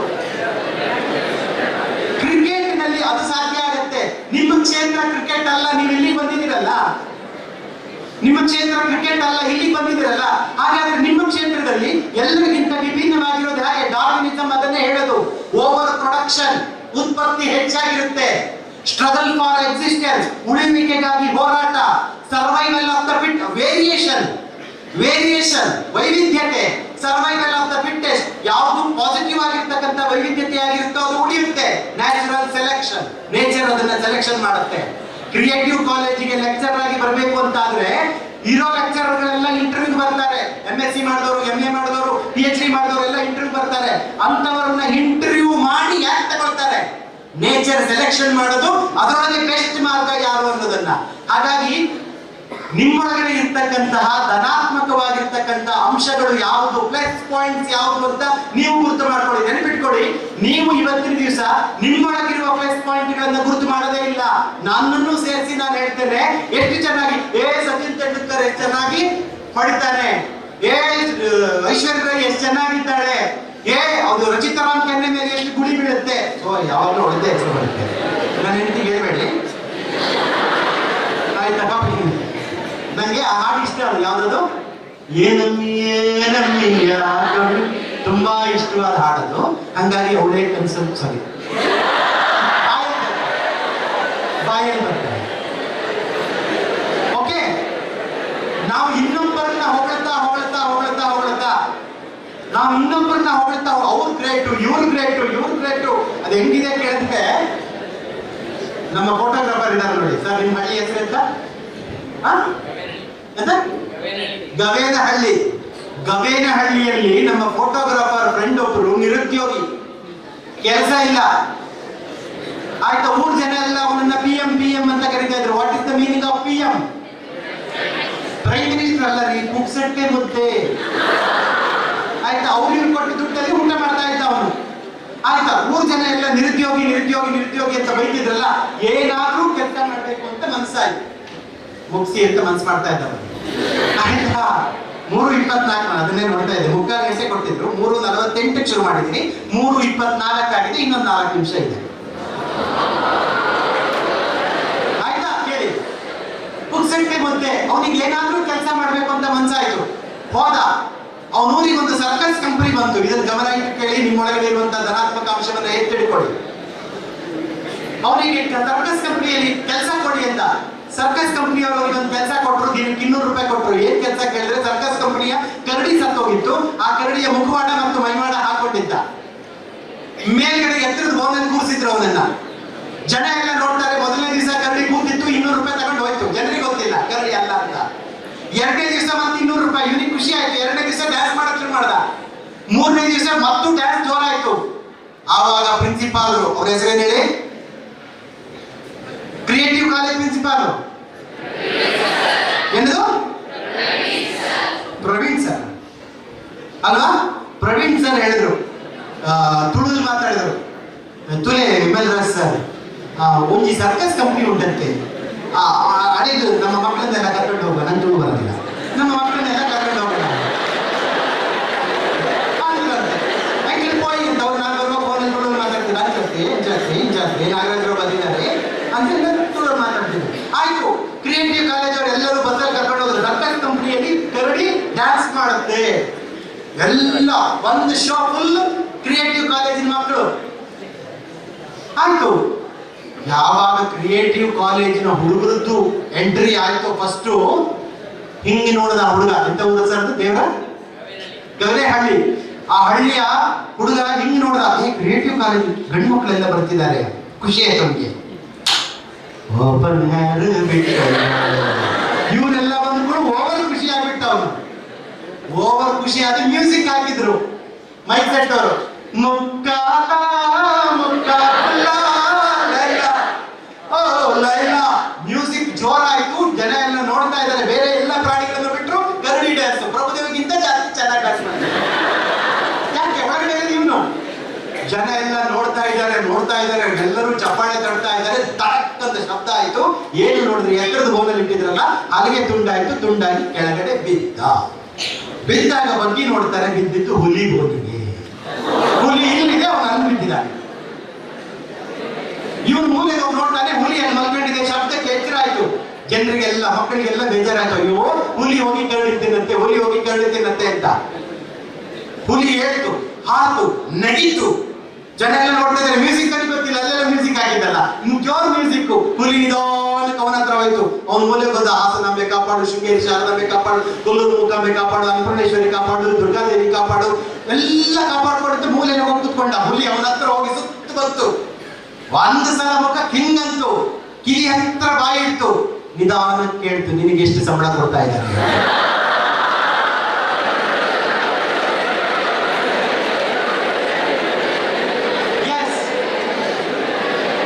Russia, made in China, made in Japan ಅಂತ ಹೇಳಿ ನಾವು ಮೂಲೆ ಕೂತ್ಕೊಂಡು ನೋಡಿದ್ದೊಂದೇ ಬಂತು. ಅದು ಸಹಿತ ನಮ್ಮ ಇಂಡಿಯಾದ್ದೇ. ಅಮೆರಿಕಕ್ಕೆ ಎರಡು ಬೆಂಗಳೂರಿಗೆ ರ್ಯಾಂಕ್ ಬರುತ್ತೆ, ಮರಿಮಲಾಮ ಸಿಕ್ಕ ರ್ಯಾಂಕ್ ಬರುತ್ತೆ, ಆರ್ವಿ ಕಾಲೇಜಿಗೆ ರ್ಯಾಂಕ್ ಬರುತ್ತೆ, ಅಲ್ಲಿ ರ್ಯಾಂಕ್ ಬರುತ್ತೆ, ಇಲ್ಲಿ ರ್ಯಾಂಕ್ ಬರುತ್ತೆ. ಅಯ್ಯೋ ರ್ಯಾಂಕ್ ಎಲ್ಲ ಬರೋದು ಶ್ರೀಮಂತರ ಮಕ್ಕಳಿಗೆ, ನಮ್ಗೆ ಸಾಧ್ಯ ಆಗುತ್ತೆ. ಹಳ್ಳಿಗೆ ನೋ, ಕ್ರಿಯೇಟಿವ್ ಅಲ್ಲೂ ರ್ಯಾಂಕ್ ಬರುತ್ತೆ. ನಾವು ಅಂಥದೇ ಶಕ್ತಿವಂತರು. ನೀವು ಹುಲಿ ಪಟ್ಟೆ ಬೆಳ್ಕೊಂಡಿದ್ದೀರಿ, ನಾವು ಕರಡಿ ಪಟ್ಟೆ ಹಾಕೊಂಡಿದೀವಿ, ತೆಗಿತೀವಿ. ನಾವು ಹುಲಿ ಪಟ್ಟೆ ಬೆಳ್ಕೊತೀವಿ, ಅಥವಾ ನಿಮ್ಮ ಹುಲಿ ಪಟ್ಟೆಯನ್ನು ಅಳಿಸ್ತೀವಿ, ನಮ್ಮ ಕರಡಿನ ತೆಗಿತೀವಿ. ನಾವೆಲ್ಲರೂ ಒಂದೇ ಅನ್ನೋದನ್ನು ತೋರಿಸ್ತೇವೆ. ನಡಿಲಿ ನ್ಯಾಚುರಲ್ ಸೆಲೆಕ್ಷನ್, ನಡಿಲಿ ನ್ಯಾಚುರಲ್ ಸೆಲೆಕ್ಷನ್. ನಮ್ಮೊಳಗಡೆ ಏನಿದೆ ಅನ್ನೋದು ನಮಗೆ ಅರಿವಾಗಬೇಕು. ಇವತ್ತು ನಾವು ಹಚ್ಚಿದ ದೀಪ ಆರಿ ಹೋಗಿದೆ. ಹೇಳಿದ್ರಲ್ಲ ರಮೇಶ್ ಅವರು, ವೇದಿಕೆಯಲ್ಲಿರ್ತಕ್ಕಂತಹ ನಾಗರಾಜನವರವರು ಇವತ್ತು ಬಂದಿದ್ದು ನಮ್ಮ ಪುಣ್ಯ. ಅವರ ಅಮೃತ ಹಸ್ತದಿಂದ ದೀಪವನ್ನು ಹಚ್ಚಬೇಕು. ಅಮೃತ ಅಂದ್ರೆ ಸಾವಿಲ್ಲದ್ದು, ಸಾವಿಲ್ಲದ ಹಸ್ತದಿಂದ ದೀಪವನ್ನು ಹಚ್ಚಬೇಕು. ಹಚ್ಚಿದ್ರೆ ಅದು ಉರಿತಾ ಇದೆಯಾ? ಕಣ್ಣನ ಮಗಂದು ಆಗಿ ಹೋಗಿದೆ ನೋಡ್ರಿ. ಎಲ್ಲರೂ ಹಾಗಾದ್ರೆ ನಾವು ಕೆಟ್ಟ ಮನಸ್ಸಿಂದ ಹಚ್ಚಿದೀವ ಆಗಿ ಹೋಗಲಿ ಅಂತ? ನೋ, ಅದೊಂದು ಸಂಕೇತ ಅಷ್ಟೇ. ಲಕ್ಷ್ಮೀನಾರಾಯಣ ಭಟ್ರು ಹೇಳ್ತಾರೆ, ರಮೇಶ್ ಅವರಿಗೆ ಗೊತ್ತಿದೆ, ಮಾನವನೆದೆಯಲ್ಲಿ ಆರದೆ ಉರಿಯಲಿ ದೇವರು ಹಚ್ಚಿದ ದೀಪ, ರೇಗುವ ತನಿಗೂ ರಾಗವು ಒಲಿಯಲಿ ಮೂಡಲಿ ಮಧುರಾಲಾಪ. ಎಷ್ಟು ಚಂದ! ದೇವರು ಹುಟ್ಟುವಂತಹ ಸಂದರ್ಭದಲ್ಲಿ ನಮ್ಮ ಹೃದಯದಲ್ಲಿ ಒಂದು ದೀಪವನ್ನ ಹಚ್ಚಿದ್ದಾರಲ್ಲ, ಆ ದೀಪವನ್ನ ಕಾಪಾಡಿಕೊಂಡು ಬರಬೇಕು. ನಮ್ಮ ಕರ್ತವ್ಯಗಳೇನು ಅನ್ನುವಂಥದ್ದನ್ನ ಮಾಡಬೇಕು. ಮೇಷ್ಟ್ರುಗಳು ಹೇಳಿ ಪಾಠ ಕಲಿಯೋದಂತಲ್ಲ, ನೆನಪಿಟ್ಕೊಳ್ಳಿ. ನಮ್ಮ ಕರ್ತವ್ಯವನ್ನ ಬೇರೆಯವರು ಹೇಳಿ ನಾವು ಮಾಡ್ತೀವಿ ಅಂತಾದ್ರೆ ಅದು ಧನಾತ್ಮಕ ಅಲ್ಲ. ಬೇರೆಯವರು ಹೇಳದೆಯೇ ನಮ್ಮ ಕೆಲಸವನ್ನ ಮಾಡಿ ಮುಗಿಸ್ತೀವಿ ಅಂತಾದ್ರೆ ಅದು ಧನಾತ್ಮಕ ನಡೆ. ಅದಕ್ಕೊಂದು ಮಾತಿದೆ, ಸದಾ ಸಂತುಷ್ಟ ಚಿಂತಾನಾಂ ಸಂಪದಸ್ತು ಪದೇ ಪದೇ, ಸದಾ ದರಿದ್ರ ಚಿಂತಾನಾಂ ದರಿದ್ರಸ್ತು ಪದೇ ಪದೇ. ಯಾರು ಯಾವತ್ತೂ ಒಳ್ಳೆಯದನ್ನ ಯೋಚನೆ ಮಾಡ್ತಾರೋ ಅವರಿಗೆ ಒಳ್ಳೆಯದೇ ಆಗ್ತಾ ಇರುತ್ತೆ. ಯಾರು ಯಾವತ್ತು ಕೆಟ್ಟದನ್ನ ಯೋಚನೆ ಮಾಡ್ತಾರೋ ಅವರಿಗೆ ಕೆಟ್ಟದ್ದೇ ಆಗ್ತಾ ಇರುತ್ತೆ. ನಮ್ಮೊಳಗಿರ್ತಕ್ಕಂಥ ಒಳ್ಳೆಯದನ್ನ ಮತ್ತೆ ಮತ್ತೆ ಮತ್ತೆ ಮತ್ತೆ ಬೆಳಗಿಸುವ ಕೆಲಸ ನಮ್ಮೊಳಗೆ ಹೋದ್ರೆ ರ್ಯಾಂಕ್ ಅನ್ನೋದು ನಮ್ಮ ಜೇಬಲ್ಲೇ ಇರುತ್ತೆ. ಬೇಕಾದ್ರೆ ನೀನು ಒಂದು ಇಟ್ಕ ಅಂತ ಪಕ್ಕದಲ್ಲಿದ್ದವರಿಗೂ ಕೊಡಬಹುದು. ಈ ರೀತಿಯ ಸಾಮರ್ಥ್ಯ ನಮ್ಮೊಳಗಿದೆ. ನಮಗೆ ನಮ್ಮ ಶಕ್ತಿಯ ಅರಿವಿಲ್ಲದೆ ಬೇರೆಯವರಿಗೆ ಚಪ್ಪಾಳೆ ಹೊಡಿತಾ ಇದೀವಿ ಅಷ್ಟೇ. ನಾವು ನಮ್ಮ ಕಡೆಗೆ ಒಂದು ಮಾತು ನೆನ್ಪಿಟ್ಕೊಳ್ಳಿ, ಟಿವಿಯನ್ನು ಸದಾ ನೋಡ್ತಾ ಇದ್ರೆ ಟಿವಿಯ ಒಳಗಡೆ ನಾವು ಬರ್ಲಿಕ್ಕೆ ಆಗೋದಿಲ್ಲ. ಟಿವಿಯಿಂದ ದೂರ ಇರಿ, ನೀವು ಟಿವಿ ಒಳಗಡೆ ಬರ್ತೀವಿ. ಮೊಬೈಲ್ ಅನ್ನ ಸದಾ ನೋಡ್ತಾ ಇದ್ರೆ ಸಾಧಕರಾಗಿ ಮೊಬೈಲ್ ಒಳಗಡೆ ನಮ್ಗೆ ಬರ್ಲಿಕ್ಕೆ ಆಗೋದಿಲ್ಲ. ಮೊಬೈಲ್ ಇಂದ ಸ್ವಲ್ಪ ದೂರ ಇರಿ. ಯಾವುದು ಕೆಟ್ಟದ್ದು ಅಂತ ಹೇಳಲ್ಲ, ಸ್ವಲ್ಪ ದೂರ ಇರಿ, ಆವಾಗ ನೀವು ಸಾಧಕರಾಗ್ತೀರಿ. ಪ್ರತಿನಿತ್ಯ ಆ ಹುಡುಗಿ, ಈ ಹುಡುಗಿ, ಈ ಹುಡುಗ, ಆ ಹುಡುಗ ಏನೇನೋ ಸಾಧನೆ ಮಾಡಿದ್ದಾರೆ ಅಂತ ಬರುತ್ತಲ್ಲ, ಎಲ್ಲರೂ 18-20 ವಯಸ್ಸಿನ ಒಳಗಿನಂತವರು. ನಿಮ್ಮ ಸಾಧನೆಯೂ ಆಗಲಿ. ಸಾಧನೆಗೋಸ್ಕರ ಸ್ಟ್ರೆಸ್ ಮಾಡ್ಕೋಬೇಡಿ. ಹಾಸನ ಇವತ್ತಿನ ದಿವಸ ರಾಜ್ಯದ ಗಮನ ಸೆಳೀತಾ ಇದೆ ಮಕ್ಕಳೇ. ಇವತ್ತು ಪೇಪರ್ನಲ್ಲಿ ಬಂದಿದೆ, 26 ಜನ ಹೃದಯಾಘಾತದಿಂದ ಸತ್ತು ಹೋಗಿದ್ದಾರೆ ಹಾಸನ ಜಿಲ್ಲೆಯಲ್ಲಿ ಅಂತ. ಯೋಚನೆ ಮಾಡಿ, ಈ ಹೃದಯಾಘಾತದ ಸಾವಿಗೆ ಕಾರಣ ಏನು ಅಂತ ಸರ್ಕಾರ ಒಂದು DC ಅವರು ಒಂದು ತನಿಖಾ ದಳವನ್ನು ಸಹಿತ ಮಾಡಿದ್ದಾರೆ. ಯಾಕೆ? ಒತ್ತಡಗಳನ್ನು ಹಾಕೊಳ್ಳೋದು. ನಮ್ಮನ್ನ ನಾವು ರಿಲ್ಯಾಕ್ಸ್ ಆಗಿ ಇಟ್ಕೊಂಡು ಕೆಲಸ ಮಾಡೋಣ. ಒತ್ತಡದಲ್ಲಿ ಇಟ್ಕೊಂಡು ಮನೆಗೆ ತನಿಖಾದಳ ಆಗೋದು ನಮ್ಗೆ ಬೇಡ. ಹಾಗಾಗಿ ನೀವೆಲ್ಲರೂ ಚೈತನ್ಯದ ಶಕ್ತಿಗಳು. ನಿಮಗೆ ಸಾಧ್ಯ ಆಗದೆ ಇರೋದು ಯಾವುದೂ ಇಲ್ವಾ? ಯಾವುದೂ ಇಲ್ಲ. ಅದಕ್ಕೆ ಉಪನಿಷತ್ ಹೇಳುತ್ತೆ, ಶೃಣ್ವಂತು ವಿಶ್ವೇ ಅಮೃತಸ್ಯ ಪುತ್ರಾಃ. ಪ್ರಪಂಚದಲ್ಲಿ ಹುಟ್ಟಿರ್ತಕ್ಕಂಥ ಪ್ರತಿಯೊಬ್ಬ ಮಕ್ಕಳು ಸಹಿತ ಅಮೃತದ ಶಕ್ತಿಗಳು. ನಿಮ್ಮ ಶಕ್ತಿಗೆ ಸಾವಿಲ್ಲ. ಅರ್ಥ ಮಾಡ್ಕೊಳ್ಳಿ. ಕ್ರಿಯೇಟಿವ್ ಕಾಲೇಜಿನ ರ್ಯಾಂಕ್ ಬೋರ್ಡ್ನಲ್ಲಿ ಒಂದು 100 ಮಕ್ಕಳ ಫೋಟೋ ಇದೆಯಾ ಸರ್? ಈ ವರ್ಷ ಇದೆಯಾ ಸರ್? ಎದುರುಗಡೆ 100 ಮಕ್ಕಳ ಫೋಟೋ ಹಾಕಿದಿರಲ್ವ ಸರ್? ಹೋದ ವರ್ಷ ಎಷ್ಟು ಜನ ಇದ್ರು ಸರ್ ಮಕ್ಕಳು ಟೋಟಲಿ ಸೆಕೆಂಡ್ PUC 225 ಅಲ್ಲಿ 140 ಮಕ್ಕಳ ಫೋಟೋ ಹೊರಗಡೆ ಇದೆ. ನಮ್ಮ ಆಸೆ 1100 ಮಕ್ಕಳ ಫೋಟೋವು ಇನ್ನು 2 ವರ್ಷಗಳಲ್ಲಿ ಹೊರಗೆ ಬರಲಿ. ನಮಸ್ಕಾರ.